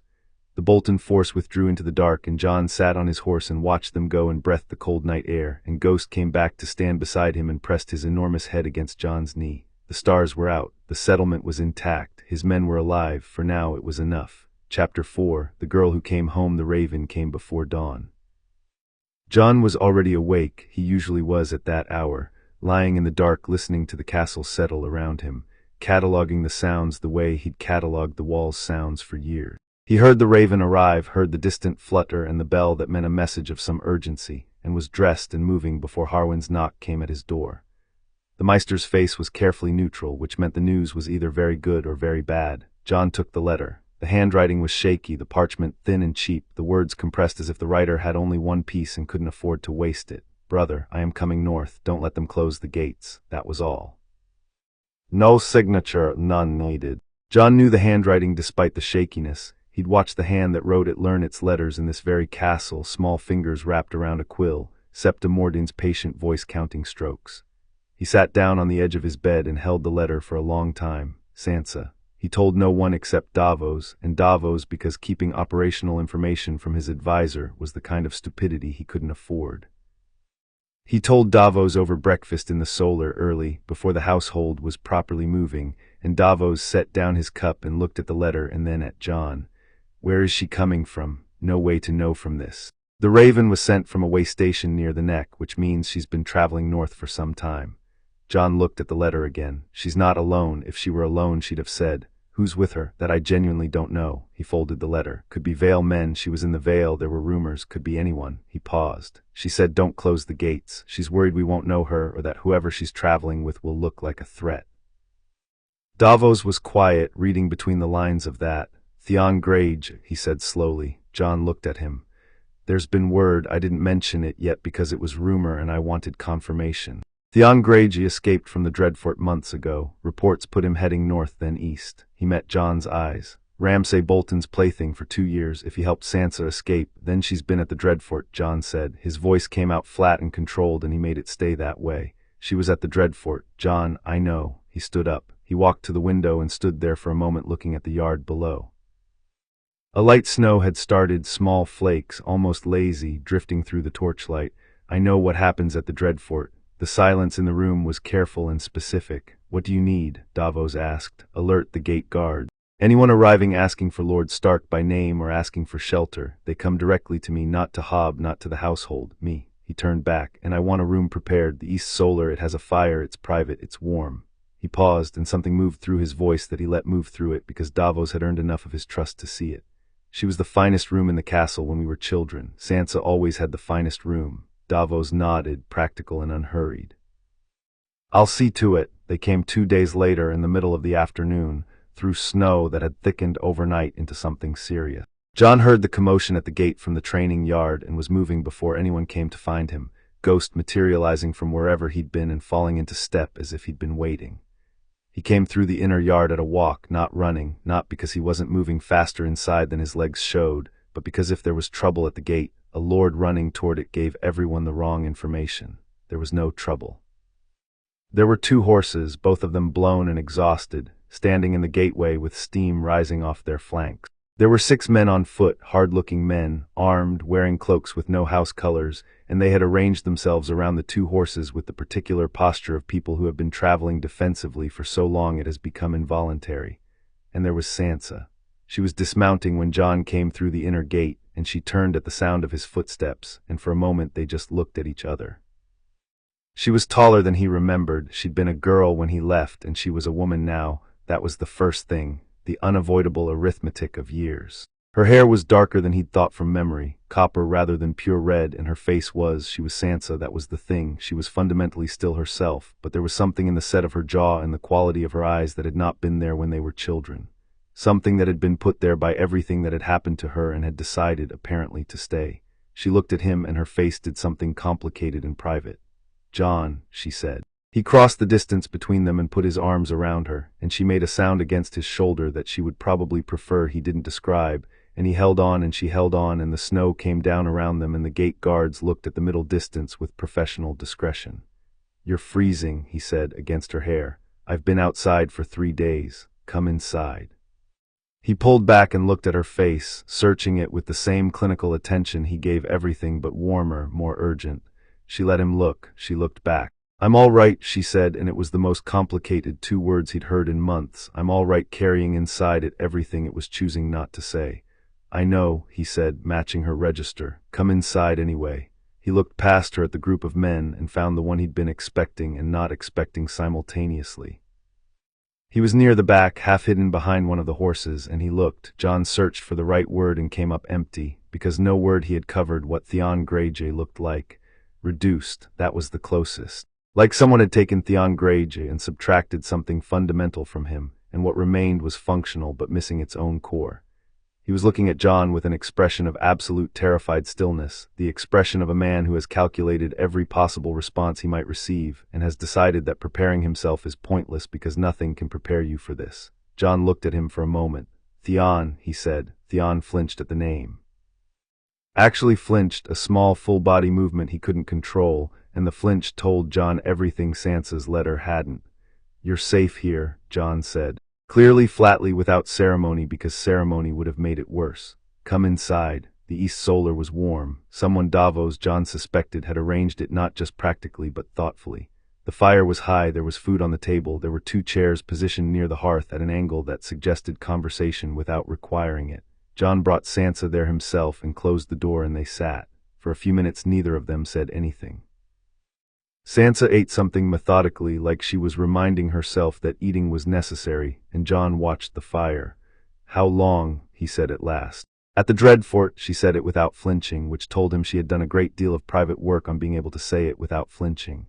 6 months, Jon was quiet. "He married me," she said. "Ramsay. After Father Roose arranged it, Littlefinger sold me to them, I think, or traded me for something. I'm still not entirely certain of the details." Her voice was even and controlled and moving.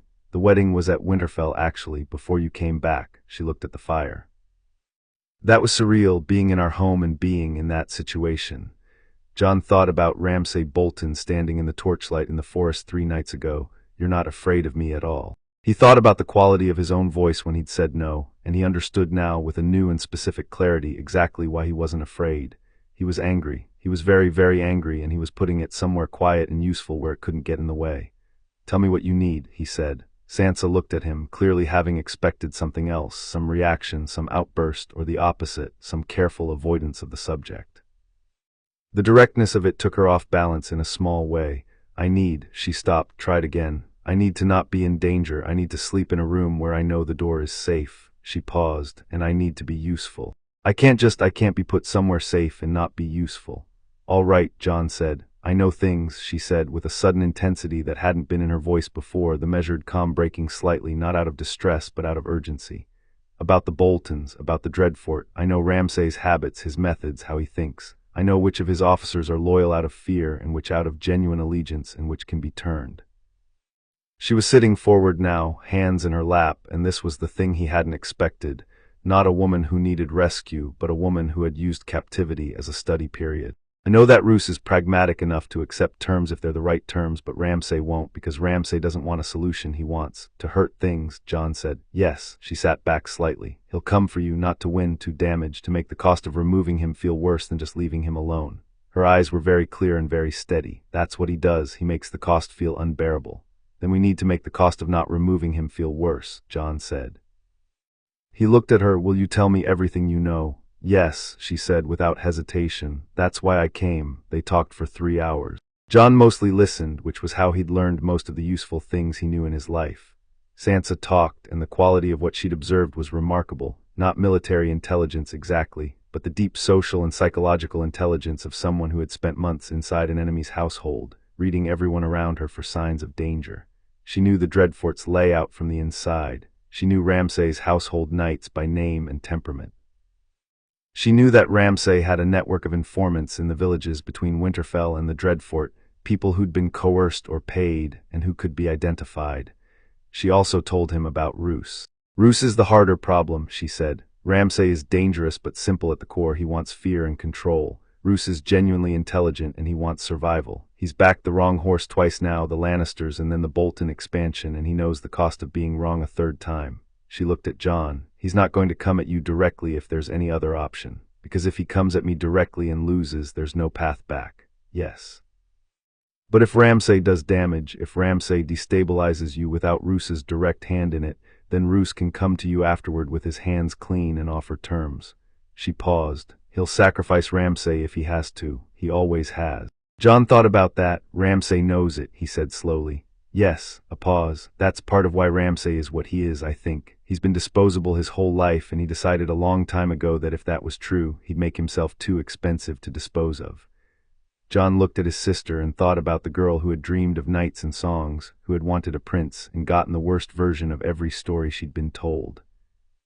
He thought about the woman sitting across from him who had survived all of it and arrived here with strategic intelligence and clear eyes, and the ability to explain the psychology of her captor with the same precision she'd once applied to embroidery patterns. You're remarkable, he said. Sansa's expression shifted, not quite surprised, but something near it, like a compliment in this particular register was still slightly unexpected.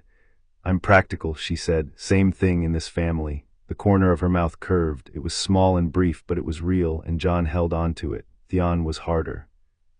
Jon found him in the room Hobb had assigned him, a small room, plain, near the guards' quarters rather than the Lord's wing, which had been a guess by Hobb and a correct one, because Theon in his current state was not someone who wanted to sleep near anything important in case he damaged it. Jon knocked and waited and knocked again. It's Jon, he said. I'm not going to hurt you. A long pause. The door opened. Theon had bathed and changed clothes, which helped physically and did nothing else. He stood in the doorway looking at Jon with those recessed, haunted eyes, and waited with the terrible patience of someone who has learned that waiting is the only safe response to any situation. Jon looked at him steadily. He didn't look away from the hands, the missing fingers, and he didn't manufacture a careful, neutral expression to pretend they weren't there, because he'd found that pretending not to see things was its own kind of violence. Can I come in? Jon said. Theon stepped back. Jon came in and sat on the single chair, which left Theon the bed. Theon sat on the edge of it and looked at his hands in his lap. I know what you did, Jon said. Winterfell, Bran, and Rickon, I know. Theon's jaw worked. I'm also told that you helped Sansa escape, Jon continued. That you jumped from the Dreadfort wall with her in winter. He paused. I'm told that you led Bolton's soldiers away from her at some point, that without you she doesn't make it. Theon said nothing. His hands moved slightly in his lap, a small involuntary gesture. I'm not going to pretend everything is balanced, Jon said. It's not. You know that, I know that. Bran and Rickon, he stopped, held himself together, continued. If they're gone, that debt doesn't balance. He leaned forward, elbows on his knees. But I'm not going to execute you, and I'm not going to send you back to your family or to Stannis or to anyone else who will use you as a piece. You helped my sister, that matters to me." Theon looked up for the first time. His eyes were wet and he blinked it back with a kind of desperate dignity. "What do you want from me?" he said. His voice was rough, disused sounding. "Nothing right now," Jon said. "Eat, sleep, get used to being in a place where no one is going to hurt you." He paused. "And when you're ready, if you're ever ready, I could use what you know about the Dreadfort, the layout, the defenses, the garrison strength, but that's not a condition, that's an offer." Theon looked at him for a long time. Something moved through his face, complex and layered, the expression of a man sifting through too many feelings to name any of them quickly. "I know every stone of that place," Theon said at last. His voice had changed slightly, something in it that was harder, more deliberate. Not the haunted blankness, but something underneath it, something that had been there before and had been buried but hadn't entirely died. Every corridor, every guard rotation, every weak point in the outer wall. "Then when you're ready," Jon said, "we'll talk." He stood to leave. "Jon," Theon said. Jon stopped. "I'm sorry." The words came out plainly, with no performance around them. Not the desperate apology of someone seeking forgiveness, but the specific, weighted statement of a man saying something he knows doesn't fix anything and is saying it anyway because not saying it would be worse. "For all of it, I know that doesn't." "I know," Jon said. He didn't say it was fine because it wasn't. He didn't say it was forgiven because that wasn't his entirely to give. He said what was true. "I know." He walked out and closed the door gently. Stannis arrived the following week. The king rode through Winterfell's gates with 500 soldiers and the expression of a man arriving to inspect something he's invested in and is cautiously optimistic about. He looked at the castle, the repaired gate, the Bolton banner's absence, the garrison drilling in the yard, and his expression did its usual thing of not changing, while somehow communicating that he was mildly satisfied.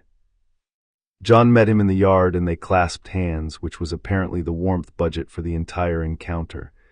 "You've settled in," Stannis said. "It's been productive," Jon said. "Come, I'll show you." He walked Stannis through it the way he'd had it laid out in his head since hearing the king was coming: the hall, the garrison strength, the rallied banners, the strategic situation with the Boltons. He showed Stannis the map with every committed lord marked, the current count of soldiers, the supply situation. He was clear and thorough and honest about the gaps.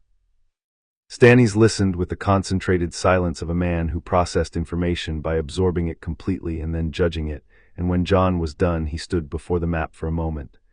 "You've done well," Stannis said. Jon waited. "The Umbers are a surprise. I didn't expect you to bring them in so quickly." "It was a land dispute and a request to retrieve remains," Jon said. "People want simple things mostly." Stannis' eyes moved to him. "Manderley, he's coming. He needs a little more time."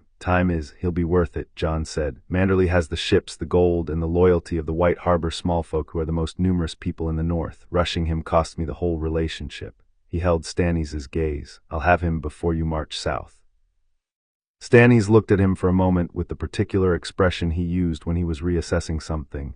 "Lady Stark has arrived," he said, shifting. "Yes, she was held by the Boltons." "Yes," Jon's voice didn't change. "She may have intelligence value." "She does," Jon said, "and she's shared it with me, and I've shared what's relevant with Sir Davos, and it'll be in the report you receive tomorrow morning." He looked at the king. "She's my sister and she's under my protection. She's not available for interrogation." Stannis held his gaze. Something moved in his expression, not quite disagreement, more like a man registering a position and deciding not to contest it. "Of course," he said. "Thank you," Jon said. They ate together that evening, not a feast, a working dinner, Stannis and Jon and Davos and Sansa, which Stannis had suggested, and which Jon had agreed to after checking with Sansa first. She had said yes with the particular composure of a woman who had eaten at tables with worse people and survived it. Sansa was remarkable at dinner. Jon had known she would be, but watching it was something else. She engaged Stannis with the precise degree of deference that acknowledged his rank without surrendering her own dignity, asked questions that were both intelligent and flattering, and within an hour had Stannis discussing the legal framework of the Northern succession with the focused enthusiasm of a man who rarely found someone willing to engage on procedural matters at dinner. Jon ate and watched and felt something uncomplicated move through him. Pride. Simple, uncomplicated pride. After dinner, when Stannis and Davos had retired, Jon and Sansa walked the battlements the way he'd taken to doing in the evenings. Ghost moved ahead of them, white shape in the dark. "He's not what I expected," Sansa said. "He grows on you," Jon said, slowly, and in the way that slightly uncomfortable things grow on you rather than pleasant things. Sansa made a small sound that was the closest thing to a laugh she'd offered since arriving. He believes he's the rightful king, she said. Genuinely, not politically, he actually believes it. Yes, that's both useful and dangerous. She looked out over the dark courtyard. Men who believe in their own righteousness don't compromise well. But they don't break easily either. Jon looked at her. You're already thinking about how to manage him.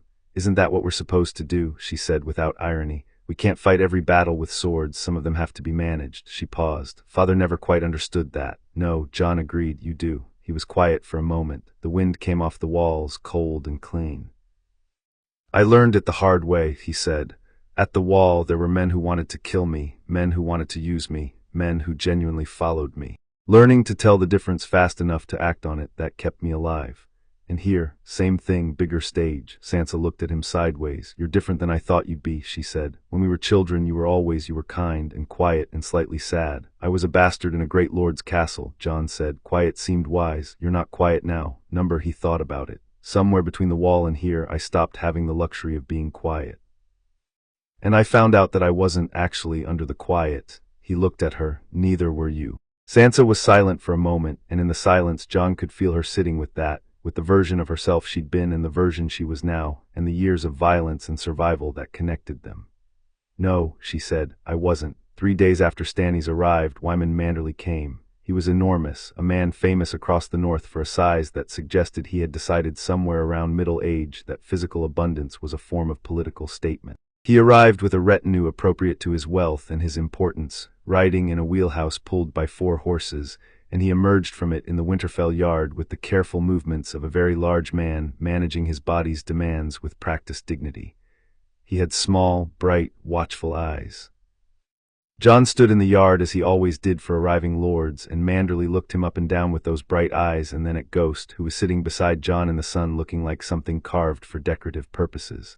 Lord Stark, Manderly said. His voice was deep and warm and told Jon nothing. Lord Manderly. Jon stepped forward. It's good to meet you. Your reputation precedes you considerably. All good, I hope, Manderly said, with the practiced lightness of a man who was always saying one thing and thinking another. Accurate, Jon said. Something moved in Manderly's eyes, the first real flicker.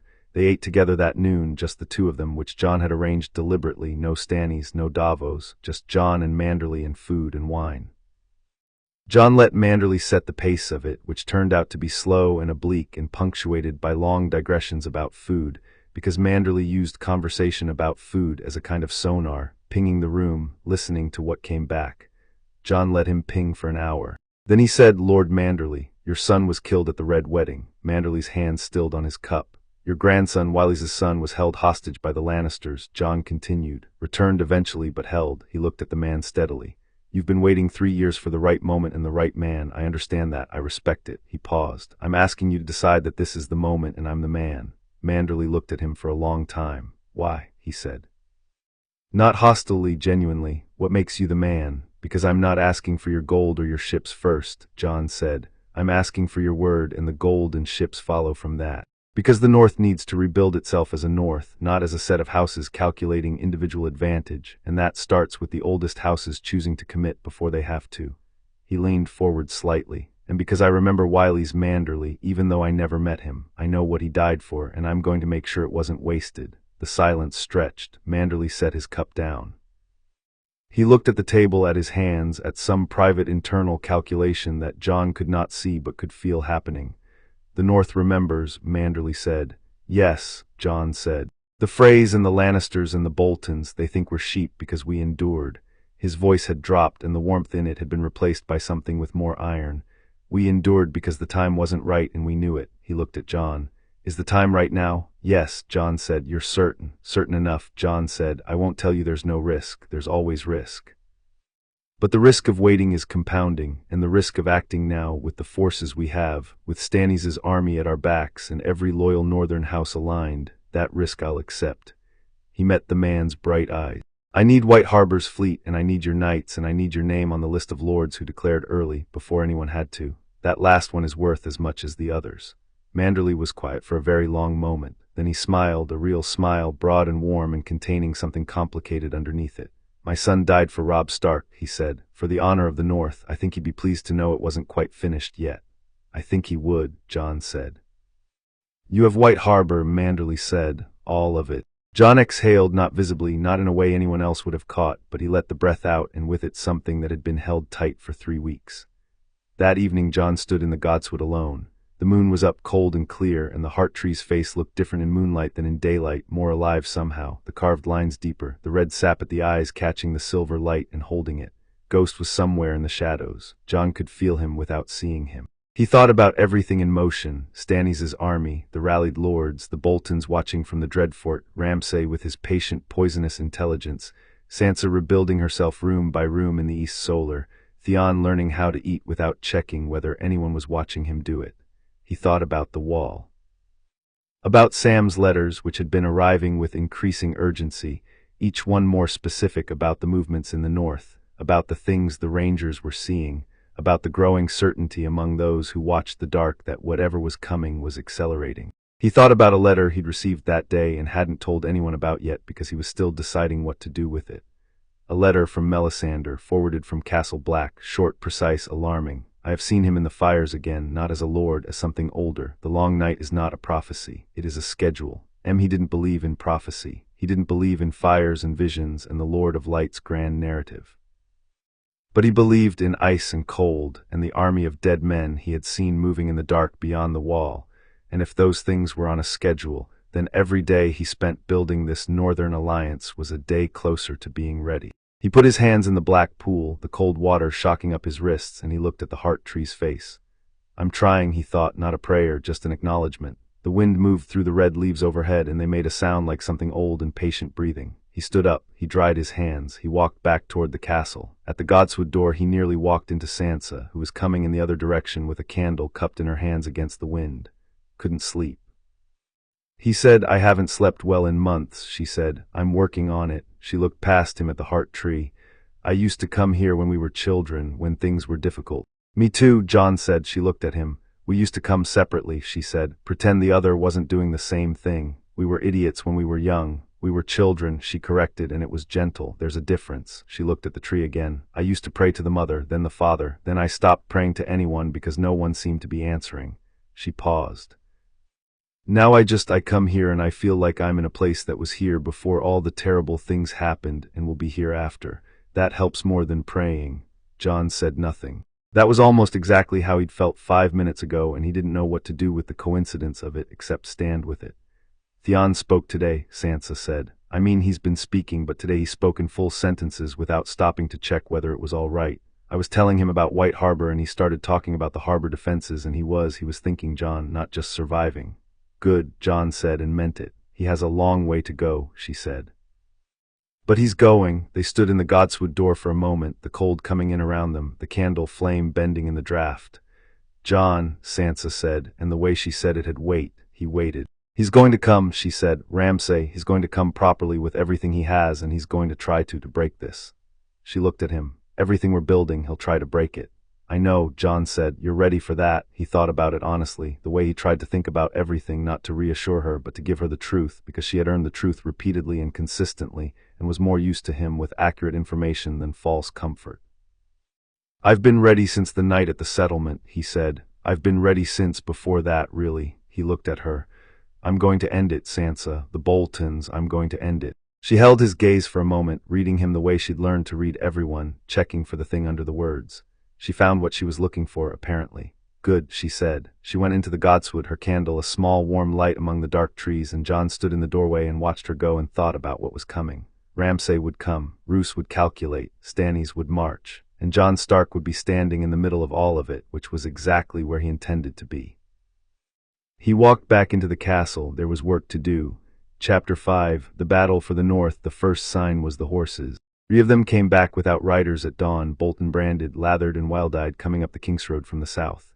The gate guards caught them, and Jon was told before the sun had properly cleared the horizon. He stood in the yard looking at the horses and the empty saddles and felt the shape of it shift into place.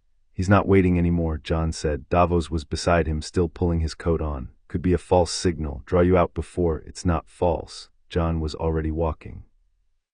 Get Glover, get Umber, War Council, the Solar now. He didn't run. He moved fast and with direction, which was different, and the people he passed in the corridors felt the difference and moved out of his way without being asked. The Solar filled in 12 minutes. Glover and Umber stood over the map, Davos on one side, Sansa on the other. Jon had included her without discussion, and nobody questioned it, because after 2 weeks of watching her operate, questioning her presence in a strategic discussion would have required a level of stupidity nobody in the room possessed. Maester Harwin stood near the door. Cersei leaned against the wall with her arms folded, the only person in the room who looked genuinely comfortable. Jon put the scout reports on the table. There had been more since the horses, 4 separate rangers, 2 coming back with arrows in them, reporting columns of men moving on multiple roads simultaneously. He's coming from 3 directions, Jon said. Kingsroad from the south, the Winterfell Forest Road from the east, and look, he put his finger on the map. Here, the old drove road through the moorlands north of us. He's trying to cut off the road back to Castle Black. He wants to encircle, Glover said. He wants to make us feel encircled, Jon said. There's a difference. He looked at the map. How many? Harwin answered, because he'd been tallying the scouts' reports. The southern column is largest, perhaps 300, the eastern road 150, the northern drove road, scouts are less certain, somewhere between 80 and 120. 550 total, Umber said. Against what we have here, Jon said, which is 460 plus Cersei's riders. The odds aren't, Glover started. The odds don't matter, Jon said, and he said it without heat, just as a fact, the way you'd tell someone the temperature outside. We're not going to sit in the castle and wait for him to encircle us, so the numbers he brings aren't relevant in that formation. We're going to go out to meet him, and we're going to do it on ground we choose. He looked around the table, which means the question isn't how many does he have, it's where do we want to fight him. He looked at Theon. Theon was standing slightly apart from the group. He'd come when Jon had sent for him, which was itself a thing, the fact that he'd come, and he was looking at the map with an expression of intense, focused concentration that Jon hadn't seen on his face before.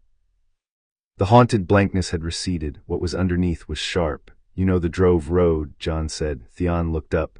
I know every road within 20 miles of Winterfell. I hunted with Robb. He stopped. Steadied himself. Yes, I know the drove road. Where does it narrow? Theon leaned over the map and put his finger on a point north and slightly east of Winterfell. Here. The moorland comes in from both sides and the road passes between 2 ridges, wide enough for 4 men abreast, no more, about a mile of it before it opens again. Jon looked at it. If I put 50 men in those ridges and close that road before his northern column gets through, his encirclement fails and those 100 men become separated. Yes, Theon said. Can you lead 50 riders there in the dark without losing the road? A silence that lasted exactly as long as Theon needed to check whether the answer was honest. Yes, he said. Umber made a sound, not objection, just the sound of a large man recalibrating. Jon looked at him. Problem, Lord Umber. Umber looked at Theon and then at Jon and then at the map. No, he said and meant it. No problem. All right, Jon said. Here's what we're going to do. He laid it out in 20 minutes. Not because he'd been planning it, but not for this specific geography, just in general, the way he'd learned to plan at Castle Black, where improvisation was the standing order. The bones of it were simple: split the force, deny the encirclement, engage the largest column in the open on ground that suited cavalry, and hit the eastern column from behind while they were reacting to the cavalry engagement in front. Simple in conception, complicated in execution. Everything was. Glover took 80 spearmen and would hold the Winterfell gates as last resort. Jon didn't expect him to need to use them, but leaving the castle entirely unmanned was stupidity, and Glover was exactly the right person for a defensive hold. Cersei took 60 riders and would loop south, come around the back of the southern column, and hold there until Jon's signal. Umber took 100 men, a mix of his own and Serwyn's levies, and would engage the eastern column directly, which suited Umber's particular style of warfare, which was large and loud and extremely effective. Theon took 50 riders to the drove road.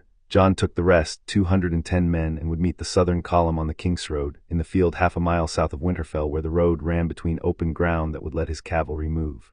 Questions, Jon said. Timing, Davos said. Dawn, they'll want to move before full light. We move before them.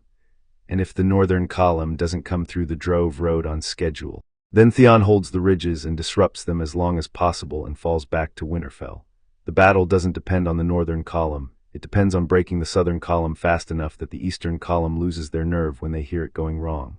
He looked around the table. Any engagement that drags past mid-morning is bad for us. We need to hit hard and hit fast and make this expensive enough that Ramsay makes the calculation that it's not worth continuing. And if Ramsay doesn't make that calculation, Sansa said. Jon looked at her. He won't, she said, not as a challenge, as information. Ramsay doesn't retreat because the math goes against him. He retreats when he's personally threatened or when his men break and he has no choice. She held his gaze. You need to make his men break. I know, Jon said. He held her gaze for a moment. I intend to be very visible. Understanding moved through her face. Don't die, she said, plainly without drama, the way she said the true things. Plan on it, he said, and it was what he always said, and it was always what he meant. He went to the Godswood alone while the castle prepared around him. Not for long, 15 minutes, maybe 20. He knelt at the black pool and let himself be still, and Ghost sat beside him, and the heart tree looked at both of them with its red sap eyes, and the night pressed down around them with its full cold weight. Jon thought about his father. Eddard Stark had knelt at this pool 1,000 times, had fought battles, had made decisions, had carried the North on his shoulders until his shoulders were cut out from under him. He'd been honorable to the last, and it had killed him, and Jon had spent years being angry about that, then forgiving it, then understanding it, then arriving at the place where he loved his father completely and clearly, flaws and all, and was simply going to do it differently. I'm going to win, he told the tree. I'm going to win, and I'm going to be here after. The leaves moved. The water was still and black. He stood up, and Ghost stood with him. He went to arm himself. The King's Road before dawn was a gray strip of packed earth through absolute dark, and Jon rode at the head of his column and felt his men behind him as a physical presence, the sound of 200 horses and the particular tension of people moving toward a known danger. Ghost ran ahead, already invisible in the dark, somewhere out on the moorland, flanking the road. Jon could feel him at the edge of awareness, that specific sense of connection that he'd stopped trying to explain to people, because there were no words for it that didn't sound like madness. They reached the field he'd chosen and fanned out into it, cavalry spreading wide on the flanks, spearmen forming the center, and then they waited. The stars faded. The sky went from black to gray. The Bolton southern column came up the road at first light, and Jon saw them before they saw him. A long dark snake of men moving north, torches guttering in the morning wind, the flayed man banner snapping at the front. 300 men, he'd counted right. He looked at the man riding at the column's head and felt a cold recognition. Ramsay Bolton rode with his usual uncanny stillness, no armor on his upper body despite the cold, his dark hair loose, his face, even at distance, wearing that specific expression of someone who is conducting an experiment and finds the results genuinely interesting. He pulled up when he saw Jon's force arranged across the road in the field, and he looked at it for a long moment. Then in the growing light his eyes found Jon. Even 200 yards apart, Jon felt it, the specific quality of Ramsay's attention, focused and cold and assessing. In another life, in another world, Ramsay Bolton might have been something other than what he was. The intelligence was real. It had just been shaped by a life Jon couldn't imagine and then put entirely in service of cruelty. A rider came out from the Bolton column, a herald white flag. Jon sat and let him come. The herald stopped 20 feet away. Ramsay Bolton, Lord of the Dreadfort and Warden of, I know who he is, Jon said. Get to it. The herald, slightly thrown, steadied himself. Lord Bolton offers terms: surrender Winterfell, withdraw north of the wall, the Lady Sansa to be returned to. No, Jon said. The herald blinked. My lord, the terms are. No, Jon said again with exactly the same weight and temperature as the first time. He looked past the herald at Ramsay. Tell him I have terms. He surrenders himself, dismisses his men unharmed, and stands trial before the assembled lords of the north for the crimes committed at the Dreadfort and in the northern villages. Those are the only terms available. The herald's mouth worked. He turned his horse and rode back. Across the field, Jon watched Ramsay receive the message, watched his expression. Watched the smile arrive, not surprised, not angry, delighted almost, the expression of a man who had been given exactly what he wanted. Ramsay raised his hand. His column began to spread. Here we go, Davos said softly from Jon's left. Yes, Jon said. He drew Longclaw. The sword caught the early light, and the Valyrian steel went that particular gray-blue that made it look like captured winter, and around him he heard his men react to the sound of it, the clean steel sound of a blade that had been through real things and held. He looked along his line, every face watching him. Hold until they're inside 50 yards, he said, loud enough to carry. Then we go straight through them. Don't stop, don't slow down, through them. He paused, Ghost. From somewhere out on the left flank came a sound that was not quite a howl, something older and lower, something that went down the spine before the ears had processed it. The Bolton horses heard it, and a ripple went through them, a collective flinch. Jon drove his heels in, and his horse surged forward, and behind him 200 men came with him like a wave off the sea. The collision happened at the 40-yard mark. The Bolton spearmen had their pikes leveled and their feet set, and they held their line better than Jon had expected. Ramsay drilled his men, that was real. He ran a proper military operation when he wanted to. The spear wall caught the first cavalry charge and broke it, and Jon's riders split around it the way water splits around stone, flowing to the flanks, cutting apart the formation's edges. Jon went through the center. Not around it, through it. He hit the gap between two spearmen and took one across the shoulder with a pike that didn't penetrate his armor, and swung Longclaw and kept moving, and the men around him saw him go through and followed. The center of the Bolton line buckled. It was loud the way real fighting is always loud, not the clean swordring of practice, but the thick, ugly sound of metal and bodies, and the voices of men in extremis. Jon moved by feel and instinct and the cold clarity that came over him in battles, the same clarity that had taken him through Castle Black's gate and the yard and all the long nightmare of that night. He didn't think, he responded. He saw and he acted, and the thinking came later, if it came at all. He killed 3 men in the first 2 minutes, efficient and without ceremony. He didn't count. He never counted in the moment, only after, and even after he tried not to, because the number had weight that compounded. Ghost hit the Bolton left flank from the moorland, and the effect was immediate and catastrophic. 200 pounds of direwolf appearing from nowhere in the half-dark had an impact on military discipline that no amount of training could fully prepare soldiers for. The left flank disintegrated in a panic that spread inward like fire in dry grass, and Jon heard it happen while he was still fighting in the center, and he pushed harder because this was the moment. This was when the thing either broke or held. It broke. The Bolton center, feeling their left gone and hearing the chaos spreading, started to fragment. Not all at once. These were trained soldiers and they fought back, and men were dying on both sides, and Jon took a cut across the forearm that his armor deflected to a graze, and nearly took a second across the face that he ducked by a margin he didn't want to think about. But the shape of the battle was decided, and the soldiers on the ground could feel it the way soldiers always could, before the commanders admitted it. He heard the horn from the south, Carsey's riders coming in from behind the Bolton column.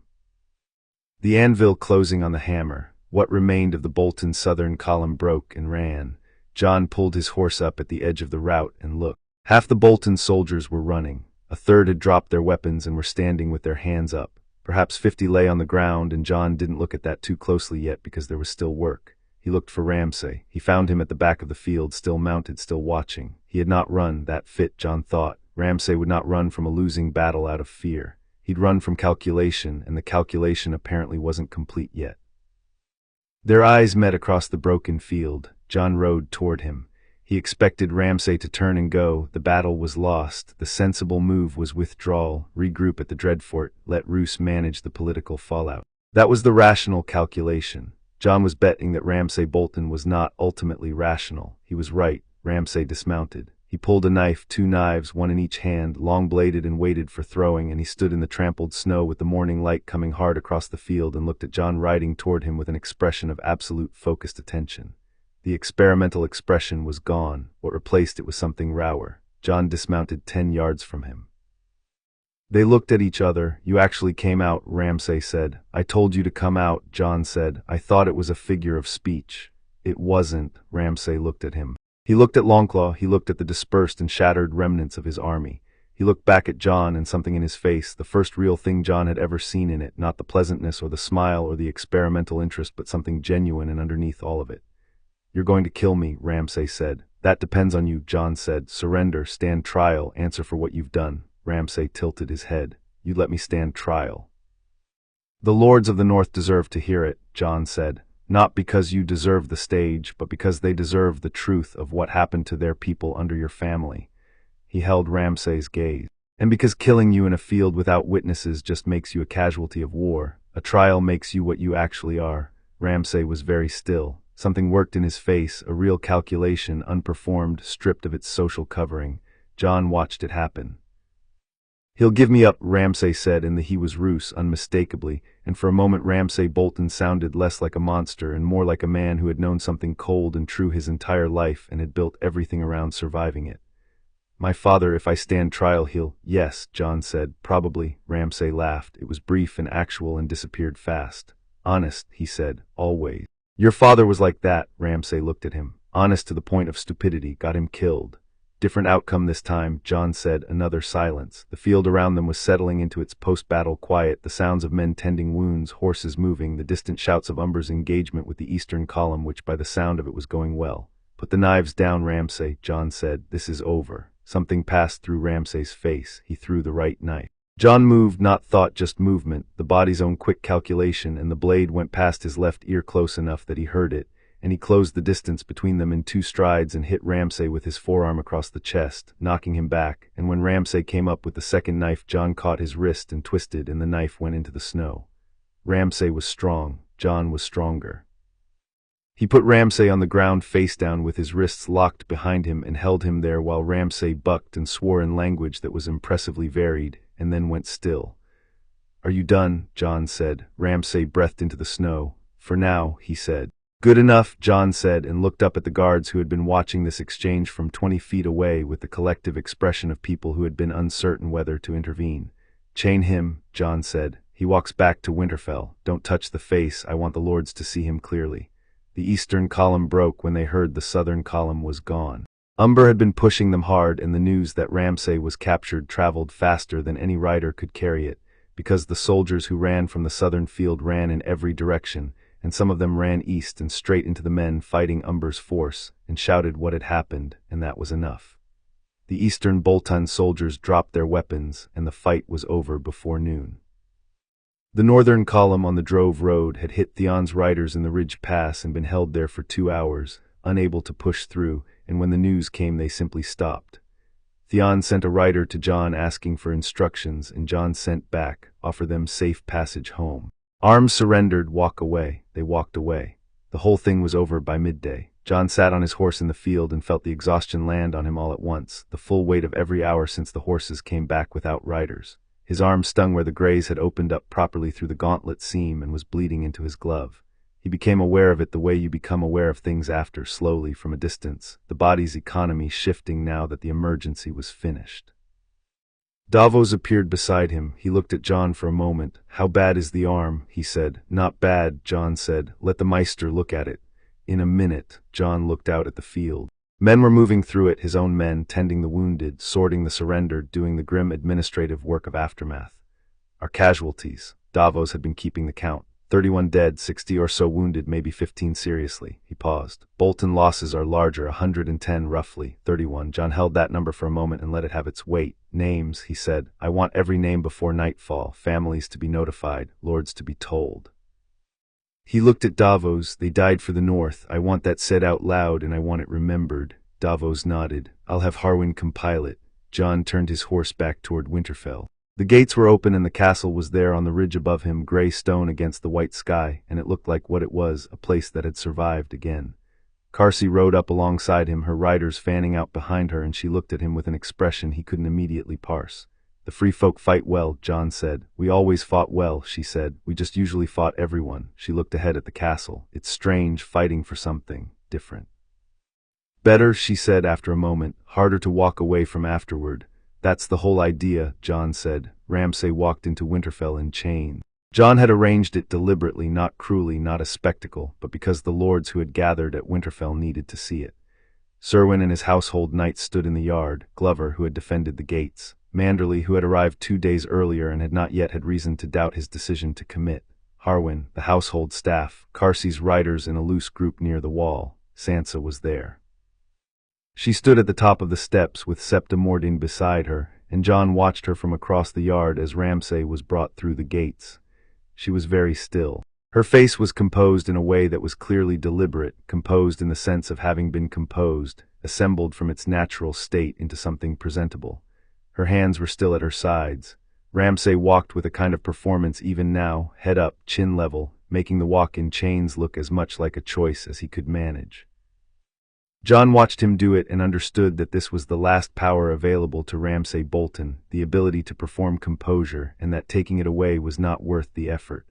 Let him walk into the yard with his chin up. The chains spoke for themselves. Ramsay saw Sansa. Jon watched his face. What moved through it was not remorse. Jon hadn't expected remorse. It was something more complicated, recognition, maybe, and underneath that something specific to Ramsay, a kind of possessiveness that made Jon want to put himself physically between them, and he did, stepping forward so that when Ramsay looked at Sansa he was looking at Jon first. Ramsay's eyes shifted to him. "You're angry now," Ramsay said, conversationally as if they were discussing something academic. "Manage it," Jon said, equally conversational. You're not what I expected, Lord Crow. No, Jon said, I know. He looked at the guards. Take him to the tower cell, not the dungeon, the tower. Fire, food, treatment if he needs it. He looked at Ramsay. You'll be well treated until your trial. You'll stand before the assembled lords and answer for what's been done. And after the trial, Ramsay said. Jon held his gaze. That depends on the trial. Ramsay almost smiled. Honest, he said, the same word he'd used on the battlefield. They took him away. Jon watched him go and turned and found Sansa standing at the bottom of the steps now, close enough to touch. She was looking at the door Ramsay had gone through. Are you all right? Jon said. She thought about it, actually considered the question rather than answering reflexively. Yes, she said. I think I actually am. She looked at him. I thought seeing him here would feel different, worse or better, or she paused. It just feels finished, like something that was in the middle and now isn't. Jon nodded. He's not finished yet, he said. The trial, I know, I'll stand at the trial. She said it clearly, without question. I'll stand in front of every lord in the north and say what I need to say. Her jaw was steady. He should hear it with his eyes open. Jon looked at his sister and felt the same thing he'd felt at dinner with Stannis, but bigger and more complicated. You don't have to, he started. Jon, she said. He stopped. I'm not the girl who needs to be protected from hard things, she said. I'm the woman who survived them. There's a difference and I need you to keep knowing it. I know it, he said. She looked at him for a moment, then she reached out and touched his arm, the wounded one, lightly, careful of the bandage Davos had made him accept on the ride back. Go see the Maester, she said, properly. Yes, he said, in a minute. Jon, he went to see the Maester. That evening Jon held a meal. Not a feast. He hadn't asked for a feast, and wouldn't ask for one until after the trial, because celebrating before the full thing was finished felt like a mistake. But a meal, the whole household, the lords who were in residence, the garrison soldiers, Carsey's riders. The hall full and warm and loud. Jon sat at the high table and ate and listened and let the hall be itself around him. Umber was already halfway to drunk and telling a story about the Eastern engagement that improved significantly with each telling. Manderley was eating with the focused dedication of a man who had found the meal worthy of his full attention. Serwyn was talking to one of Carsey's riders with the careful curiosity of someone encountering an interesting foreign species. Davos sat with Theon, who was eating steadily and talking, actually talking, his face in the firelight something approaching itself. Sansa sat to Jon's right. They didn't talk much during the meal. There were too many others to manage, the constant small diplomatic work of a crowded table, reading the room, adjusting, attending. But occasionally she would say something quiet in his ear. A note about Manderley's expression, or a suggestion about Serwyn's levies, or once simply an observation about the quality of the wine, which made him laugh. After the meal, when people were dispersing and the hall was thinning, Davos came and sat across from Jon. Raven from Stannis, Davos said, and his tone told Jon the news was complicated. Jon took the letter. He read it in the light of the nearest torch. Stannis was moving, not north, south. He was taking his army and marching for the Trident, having received word that Lannister forces were moving in force and that the window for his southern campaign was narrowing. He was leaving a garrison of 200 men at Castle Black under Sir Godry Faring. He was not coming to Winterfell. At the bottom of the letter, in Stannis' unadorned handwriting, you have the north. Keep it. I expect the northern lords' levies to follow within a fortnight. You know what is required. Jon set the letter down. Davos was watching him. He's not asking any more, he said. No, Jon said. Are you going to send the levies? Jon looked at the letter for a moment. He thought about Melisandre's raven, about the wall, about the things Sam had been writing, about the army that moved in the dark that had nothing to do with Lannisters or Iron Thrones. I'll send what I can spare, he said. Serwyn's foot, some of Glover's archers. He looked up at Davos. The rest stays here. The north needs its swords. Davos nodded slowly. Stannis won't like it. Stannis will be 300 miles south by the time he reads my explanation. By then the explanation will be detailed and accurate and the decision will be made. Jon sat back. I'm not betraying his cause. I'm doing exactly what he asked me to do, holding the north. And the trial, Davos said. Before you write to Stannis, before the levies, before anything. The trial first, Jon said. The trial is the whole point. Davos looked at him. What are you going to do? When the verdict comes in, and it will come in, there's not a lord in this castle who doesn't know what Ramsay Bolton is. I'm going to do what the north decides, Jon said. And if the north decides death, then I'll carry out the sentence myself, Jon said. That's what my father did. The man who passes the sentence swings the sword. He looked at the table. I'm not going to hide behind an executioner. If Ramsay Bolton dies on the North's verdict, I'll look him in the eye when it happens. Davos was quiet for a moment. And Roose, he said. Jon had been thinking about Roose Bolton since Sansa's analysis 3 weeks ago. the careful, intelligent man watching his options narrow, the pragmatist backing the wrong horses in sequence, the father who had spent a lifetime holding Ramsay at arm's length disposable. Roose Bolton is going to hear about today before nightfall, Jon said. He's going to hear his son is captured, his army is broken, and the lords of the north are assembled at Winterfell under Jon Stark's roof. He looked at Davos, and then he's going to do the calculation he's been putting off for months. He paused. I'm going to send him a letter tonight. The same offer I've made twice. Come to Winterfell, kneel, swear fealty, give up the Dreadfort. You think he'll take it? I think he'll take it faster now than he would have yesterday, Jon said, and I think part of him is relieved. He's been managing Ramsay his entire life. That ends today regardless of what he does. He looked at the far end of the hall, where the fire had burned down to coals and the last of the evening sounds were fading. Roose Bolton is tired. I'm giving him a door. And if he doesn't walk through it, Jon looked at him.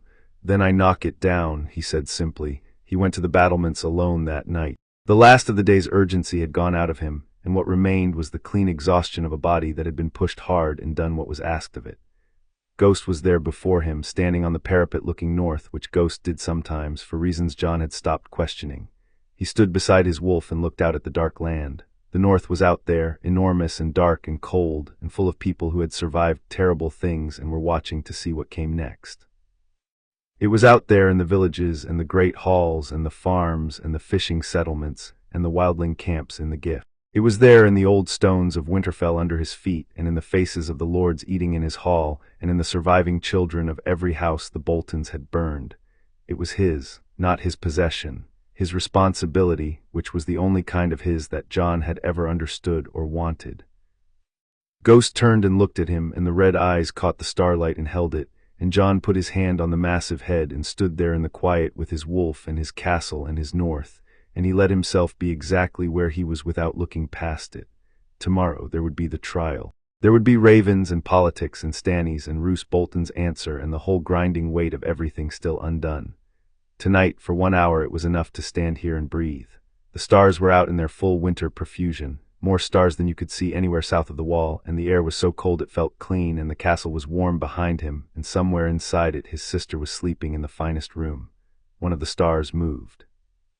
Jon frowned and looked at it, and then understood it wasn't a star.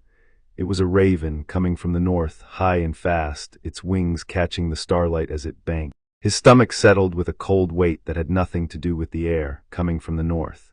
He watched it descend toward the castle's rookery, and he stood very still, and he knew, with the bone-deep certainty of a man who had stood on the wall and looked into the dark, exactly what message was on its leg. He stood for one more moment, then he turned and walked inside to read it. Chapter 6, Lord of Winterfell. The letter was from Sam. 3 pages, the handwriting dense and urgent, the ink pressed hard into the parchment in the way of someone writing fast and afraid of running out of time. Jon read it standing in the rookery with a candle held close, and the cold coming off the stone walls, and the raven that had brought it sitting in its cage cleaning its feathers with absolute indifference to the content of what it had carried. Sam had been at Castle Black. He'd seen the scouts come back, the ones who came back, which was not all of them. He'd talked to the rangers who survived. He wrote with the careful precision of a man who knew he was reporting something that would strain belief, and was trying to give it every possible structural support so it couldn't be dismissed. The dead were moving south, not in ones and twos. Not the isolated incidents the Watch had been reporting for years. A host. A genuine host, moving in formation, if formation was even the right word for something that had no commanders in any human sense, that moved with the terrible coordinated purpose of a single organism. Thousands. The rangers who had seen it and lived described it the way people describe things that exceed their vocabulary, haltingly in the language of scale borrowed from other contexts, like a flood, like a storm. Like the night itself moving, the wall was holding. The Watch was at its full complement of 212 men, with Stannis' garrison of 200 beside them. 412 men on a structure built for 10,000. Sam's last line, Jon, I don't know how long we have, but whatever you're doing down there, please do it fast. Jon stood in the rookery for a moment after he finished reading. Then he went and woke everyone. The solar at midnight had a different quality than the solar at noon. The same room, the same map on the table, but the faces around it drawn by candlelight, and the particular sharpness of people pulled from sleep who understood the news was serious enough to override the grievance of it. Jon read Sam's letter aloud. He read all 3 pages, every detail, because editing it for palatability was the kind of thing that lost wars. When he finished, the room was quiet. Umber broke it. "The watch has 400 men. 412, Jon said, against thousands." "Yes," the word sat in the room. Glover was leaning over the map, his face tight. "Even if we march tomorrow, the North's full levy, everything we've committed, we're talking about 4,000 swords. Against thousands of dead men who don't tire and don't feel pain and can be killed," Jon said. "Fire and dragonglass, I've done it, I've seen it done." He looked around the table. "They're not invincible. They're difficult, there's a difference." "Dragonglass," Manderley said. He'd been quiet since Jon started reading, his bright watchful eyes moving from face to face and then settling on the map. "In any quantity. Dragonstone has it," Jon said. "Tons of it under the castle. I've been in correspondence with, I've been expecting this conversation." He'd written to Stannis about Dragonstone's dragonglass deposits 3 weeks ago, framing it as a precautionary measure, getting ahead of the conversation. Stannis had not yet replied, but the letter existed, and that mattered. "Getting it here is a logistics problem. We can solve logistics problems." "And fire," Carsey said. She was the only person in the room who didn't look shocked. She looked the way she'd looked at the settlement when the Bolton soldiers arrived, alert, resolved, already calculating. "We know fire." "Yes," Jon said, "and the free folk have fought them before. They know things the Watch knows only in stories." He looked at her. "I need everything your people know, methods, patterns, what slows them, what the walkers respond to, all of it." "You'll have it," she said. Sansa hadn't spoken yet. She was standing slightly apart from the table, holding the letter she'd taken from Jon without asking after he finished reading it again herself. Now she looked up. "What do you need?" she said to Jon directly, the question stripped of everything except practicality. "Logistics," Jon said. "The Lord's levies called in full. Supply lines for a march to the wall. Letters to every house in the north with a sword to spare. And someone to manage all of that while I'm doing everything else." "Then I'll manage it," she said. Nobody argued. That, Jon thought, said more about how the room had come to see Sansa Stark in the past 3 weeks than anything he could have told them. "Roose Bolton," Davos said. Jon had been waiting for it. "I sent the letter last night. I don't have an answer yet. You might not get one in time. If I don't have an answer by the day after the trial, I take 500 men and I go to the Dreadfort myself," Jon said. He said it without drama, the same register he'd used to describe any other task. "Roose Bolton holding the Dreadfort when I need every northern sword at the wall is a problem I can't leave unsolved." Umber made the sound he made when something aligned with his preferences. Glover looked slightly alarmed and then visibly reconciled himself to it. "The trial needs to happen tomorrow," Jon said. "I know we're all tired, I know it's fast, but the situation has changed and I need it resolved before we march." He looked around the table. Everyone sleep. "Dawn council, then trial at mid-morning. We do this cleanly and we do this quickly and then we go north." He dismissed them. They went, some immediately, some pausing to look at the map or speak quiet words to each other in the doorway. Manderley paused beside Jon on his way out. "The fleet," the old lord said quietly, not for the room. "If you need ships, Castle Black can be resupplied by sea through the Bay of Ice. It's a difficult route, but it's a route." Jon looked at him. "That could save 1,000 lives. That's why I mention it," Manderley said, and walked out with his careful, heavy dignity. Davos was last. He stood looking at Jon after everyone else was gone, and Jon looked back. "Get some sleep," Davos said. "I will, Jon. I will," Jon said. 2 hours, then I'm up. 2 hours is not. 2 hours is what's available." Jon looked at his advisor, his unlikely ally, the smuggler knight who had decided to believe in him. "Get some yourself." Davos looked at him for a long moment. "Whatever happens with Roose Bolton," he said carefully. "Whatever the trial decides, whatever comes next." He stopped and started again. "I've served 3 kings. Mostly thanklessly and usually badly rewarded." He picked up his coat from the back of the chair. "You're not a king." "No," Jon said, "but I think you might be something better," Davos said. "I'm not entirely sure what yet." He pulled his coat on. "Good night, Lord Stark." He went out. The door closed. Jon stood alone in the solar with the candle burning down and Sam's letter on the table, and he thought about the army of the dead moving south, and about dragonglass and fire and 400 men on a wall that needed 4,000, and about everything that was still between here and ready. He picked up a quill. He would write more letters. There were always more letters. He wrote until the candle died. The trial of Ramsay Bolton convened in the great hall of Winterfell on a grey morning, with the wind coming hard off the moors, and the fires in the hearths working against it. Jon sat at the high table, to his right Sansa, to his left Lord Manderley as the eldest and most senior lord present.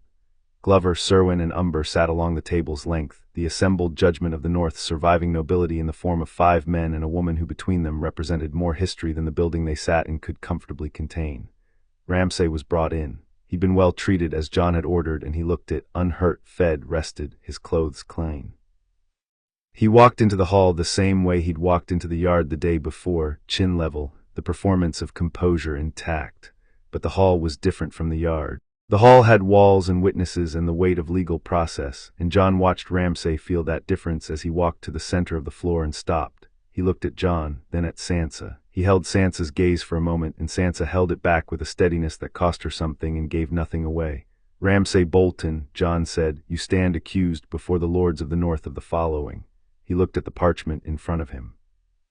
He'd written the charges himself the night before, and he read each one clearly and without elaboration because elaboration wasn't needed. The charges were their own argument: the torture of prisoners, the murder of small folk, the crimes committed in the northern villages, the illegitimate seizure of Stark lands, what was done to Theon Greyjoy, what was done to Sansa Stark. The hall was completely silent for the reading. When Jon finished, he put the parchment down and looked at Ramsay. "How do you answer?" he said. Ramsay looked at him. Something moved in his face, the performance slipping slightly just for a moment, and what was underneath was not remorse, not fear exactly, but a kind of bleak clarity. The look of a man who has arrived at the last room of a house he's been walking through for years and found it smaller than expected. "I governed the north as I was given it," Ramsay said. "My father." "Your father isn't on trial today," Jon said. "You are." "Then I answer that everything I did was done in service of the Bolton hold on these lands," Ramsay said, and he shifted his weight slightly and the pleasant voice was back, smooth and controlled. "And that a Lord Stark whose legitimacy rests on the word of a man whose own claim to the throne is Lord Umber," Jon said. Umber stood up. He did not need to be prompted further. He was a large man, and he had a large man's capacity to fill a room, and he stood there and looked at Ramsay and said, "The North has heard it. The North doesn't need more." Glover stood. "Aye." Serwyn stood, his young face set. "Aye." Manderley stood last with the careful effort of his size and his age, and he looked at Ramsay Bolton across the hall, and he said, "My son died at the Red Wedding. The men who arranged that feast will answer for it in their own time." He paused. "But what you did to the people of this north," his voice had no warmth in it at all. "What you did in those villages, what you did in those towers." He looked at Ramsay. "Aye." Jon looked at Sansa. She stood. The hall was so quiet that the fire was the loudest thing in it, and Sansa stood at the high table and looked at Ramsay Bolton with her composed face and her steady hands, and she spoke. She didn't speak long. She didn't need to. She said what had been done, said it plainly, without reaching for dramatic language because the plain language was enough.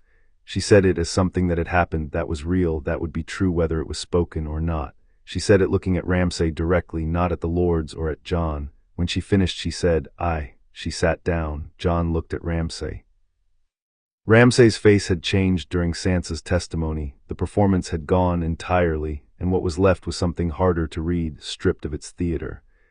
His eyes were on her, and in them Jon read something he hadn't expected. Not hatred, not contempt, not the possessive calculation from the yard. Something closer to the look of a man measuring a thing he had underestimated. "The North has decided," Jon said. He stood. "Ramsay Bolton, by unanimous verdict of the assembled lords, you are sentenced to death." The hall exhaled. "The sentence will be carried out today," Jon said. He came down from the table. He walked to where the guards were standing with Ramsay, and he looked at Ramsay at close range, and Ramsay looked back at him. "The wall," Jon said. "Do you understand what's coming?" Ramsay looked at him. Something moved in his face, surprise maybe at the question, at the fact that even here, even now, Jon was thinking past the moment. "The dead," Ramsay said. "Yes. I've heard the stories." "They're not stories," Jon said. He wasn't sure why he was telling him. Maybe because Ramsay was intelligent and that intelligence was about to be extinguished, and there was something in Jon, something his father would have recognized, that couldn't let a man die without being told the truth. "What's coming will kill everything. Bolton, Stark, highborn, lowborn, it doesn't care about your name." Ramsay looked at him for a long time. "Then it's fitting," he said, "that I won't be here to see it." He paused. "For what it's worth, Lord Stark, you're the only person who's ever genuinely surprised me." He said it without sarcasm. "I don't give that out." "No," Jon said. He stepped back. He drew Longclaw. He made it quick and clean, and he held Ramsay's eyes when he did it, because his father had held eyes, and Jon was not going to be less than Eddard Stark in the one thing his father had always done perfectly. The hall was silent. Jon cleaned the blade with a cloth Harwin handed him without being asked, because Harwin was a man who anticipated requirements, and he sheathed it and stood for a moment and then looked up at the lords at the table. "We march in 3 days," he said, "to the wall." Roose Bolton's answer arrived the following morning. It was not a letter. It was Roose Bolton himself, arriving at Winterfell's gates with 20 men and no banners, which was either a gesture of submission or the most dangerous kind of self-presentation, and Jon stood at the top of the steps and waited to find out which. Roose Bolton looked exactly like the man Sansa had described, lean and contained, with pale eyes that took in everything and gave back nothing. He looked at Jon from the yard, and then he looked at the castle, and something moved in his face that might have been grief, or might have been arithmetic, or might have been both. He dismounted. He walked to the steps. He knelt. The yard was completely still. "Lord Stark," Roose Bolton said. His voice was quiet and precise. "House Bolton submits to Stark authority. I surrender the Dreadfort and all its lands. I ask only that my household be treated with the mercy appropriate to surrender given freely." Jon looked down at him for a moment. He thought about the Red Wedding. He thought about Robb. He thought about every northern family that had suffered under Bolton governance, the accumulated weight of it, the grief of it. He thought about the Wall. "Stand up," Jon said. Roose stood. "Your household will be treated fairly," Jon said. "The Dreadfort passes to Stark administration. Your title is stripped, but your life is yours." He held the man's pale eyes. "I need every sword that can be pointed north, yours included." He paused. "House Bolton's redemption, if it comes at the Wall. Are you willing?" Roose Bolton looked at him. Something in the pale eyes moved. "My son," he started, "is dead," Jon said, not cruelly, just fact. "By the North's verdict in my hand. You knew it was coming from the moment you heard we'd captured him." He watched Roose absorb it, the confirmation of what he'd already calculated, landing anyway, because calculations and feelings were different countries. "I'm sorry," Jon said, and meant it in the specific way he meant things, not sorry for the justice, sorry for the fact that a life had been the shape it was. "I'm sorry it came to that." Roose looked at him for a long time. "You're nothing like I expected," he said at last. "I keep hearing that," Jon said. "Come inside." The 3 days before the march were relentless. Sansa ran the logistics with a precision that made Harwin visibly emotional. She had a gift for it that Jon suspected she'd always had and had never been given the context to use. The ability to hold a dozen interdependent moving parts in her head simultaneously, to see where the breakdowns were coming before they arrived, to communicate requirements clearly and without the particular anxiety that made people respond slowly. She organized the supply lines, the levy assembly points, the Raven network that would keep the northern villages informed and coordinated. She did it from the solar with maps and parchment and Harwin at her elbow, and Jon looked in twice a day and watched it happening and stayed out of her way. Theon asked on the second day if there was something he could do. Jon thought about it. "The Dreadfort," he said.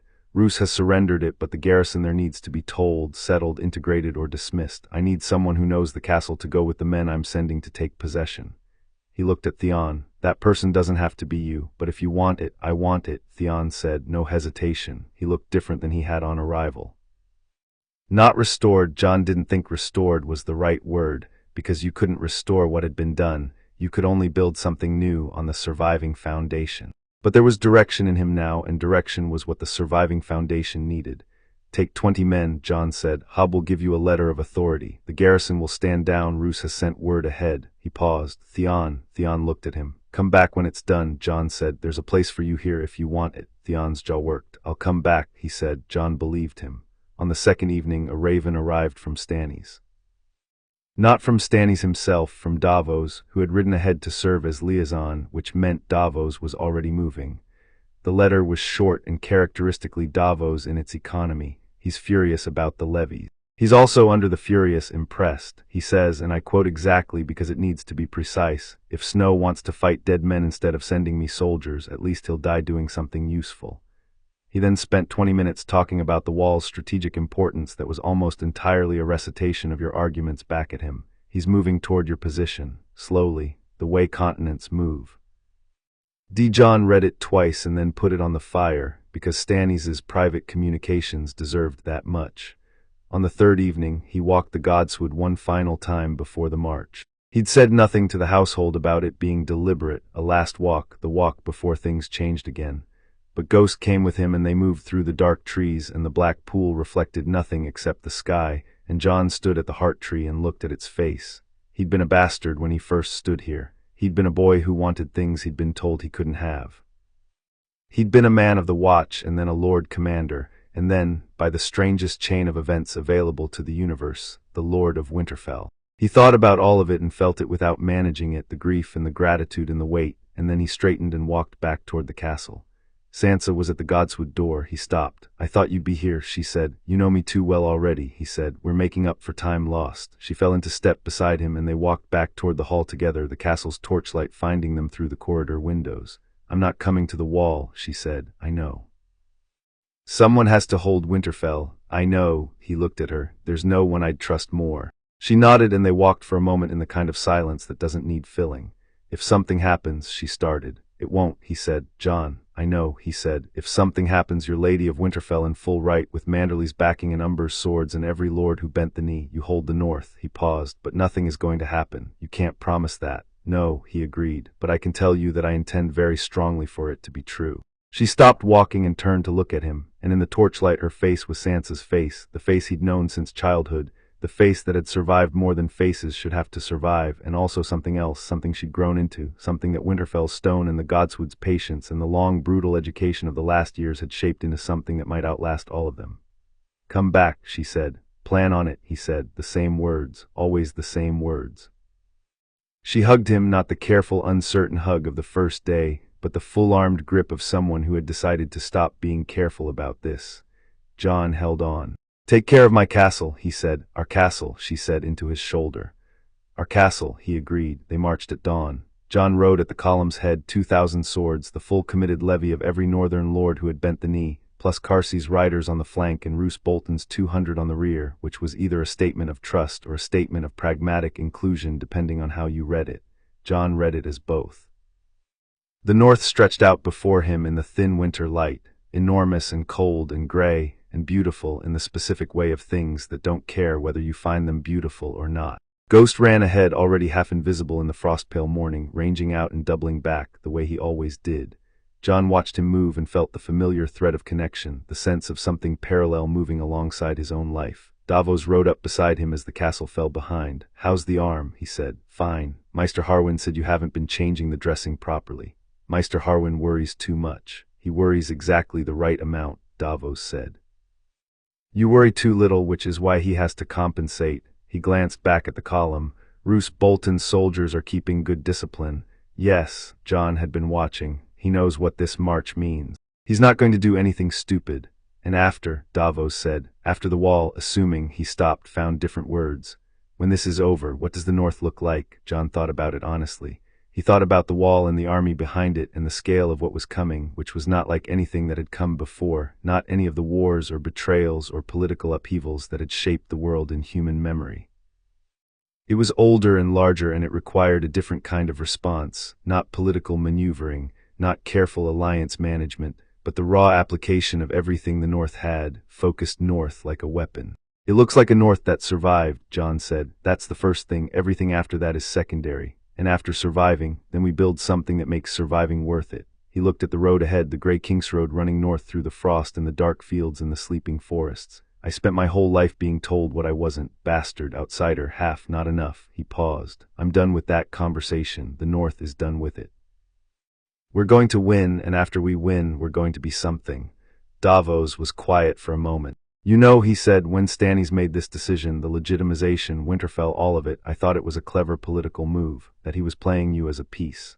"He was," Jon said. "Yes, but somewhere between Castle Black and this morning the piece started playing the board." Davos looked at him. "I don't think he entirely anticipated that." "Few people anticipate things correctly," Jon said. "That's why you have to be ready for whatever actually happens."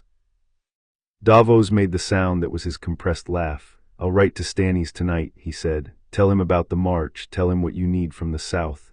Tell him about the dragonglass," Jon said. "Specifically and urgently, I need ships to Dragonstone, and I need them before the winter makes the route impossible. I'll make it convincing. You always do." They rode in silence for a while, the column behind them settling into its road rhythm, the castle finally gone from sight behind the last rise. Jon looked north and felt the wall out there, its distance compressing in his mind, the 150 miles between here and there not feeling like much against the scale of what waited beyond it. He thought about Sam's letter, about the rangers who'd seen it and survived, about the cold and the dark and the dead things moving through them with their patient, terrible momentum. He was ready. He had 2,000 swords and a wolf and a name worth rallying behind and the North's full angry heart behind him. And he had Sansa holding the castle and Davos writing letters and Manderly's fleet and Dragonglass coming if the ships were fast enough. He was ready and he was going and he was not afraid. Ghost stopped running ahead and fell back beside him, not the ranging pattern, but the close pattern, the one that meant something needed attention. Jon looked where Ghost was looking and saw, at the very edge of vision to the north, a smear on the horizon that was darker than cloud. He looked at it for a long moment. "See that?" he said. Davos looked. "Smoke." "No," Jon said. He had seen it before. Not smoke, not cloud, not anything that had a name in the ordinary vocabulary of weather. He had seen it from the top of the wall on a clear night when the wind was right and the dark north was very dark. "That's them, the cold front they move ahead of." He watched it. "They're closer than Sam's letter said." "How much closer?" "Days," Jon said. "Not weeks, days." The column behind him was still moving, unaware. 2,000 men putting one foot in front of the other on a cold road north. Jon looked at the dark smear on the horizon and felt the full weight of it, not fear, but the particular gravity of a thing that is real and large and coming regardless of readiness. He pressed his heels in and his horse moved faster. "Pass word back," he said. "Double pace, no breaks until the wall." Davos moved to relay it. Jon rode north. The road was long and the winter was deep, and the dark thing on the horizon was moving toward him with the patience of something that had been waiting since before the world had names. And Jon Stark rode to meet it with 2,000 swords and a wolf the color of winter snow, and he did not slow down, and he did not look back, and he was not afraid. The wall was waiting, so was everything that had brought him here, every cold morning at Castle Black, every choice at Winterfell, every banner bent and every lord convinced, and every night in the Godswood kneeling at the Black Pool. All of it pointed north. All of it had always pointed north. He rode. And behind him in the castle he had come home to, and the home he had made into something worth defending, the fires of Winterfell burned against the gray sky, visible for miles, the way they had always burned, the way they would burn again when he came back. When, not if, when.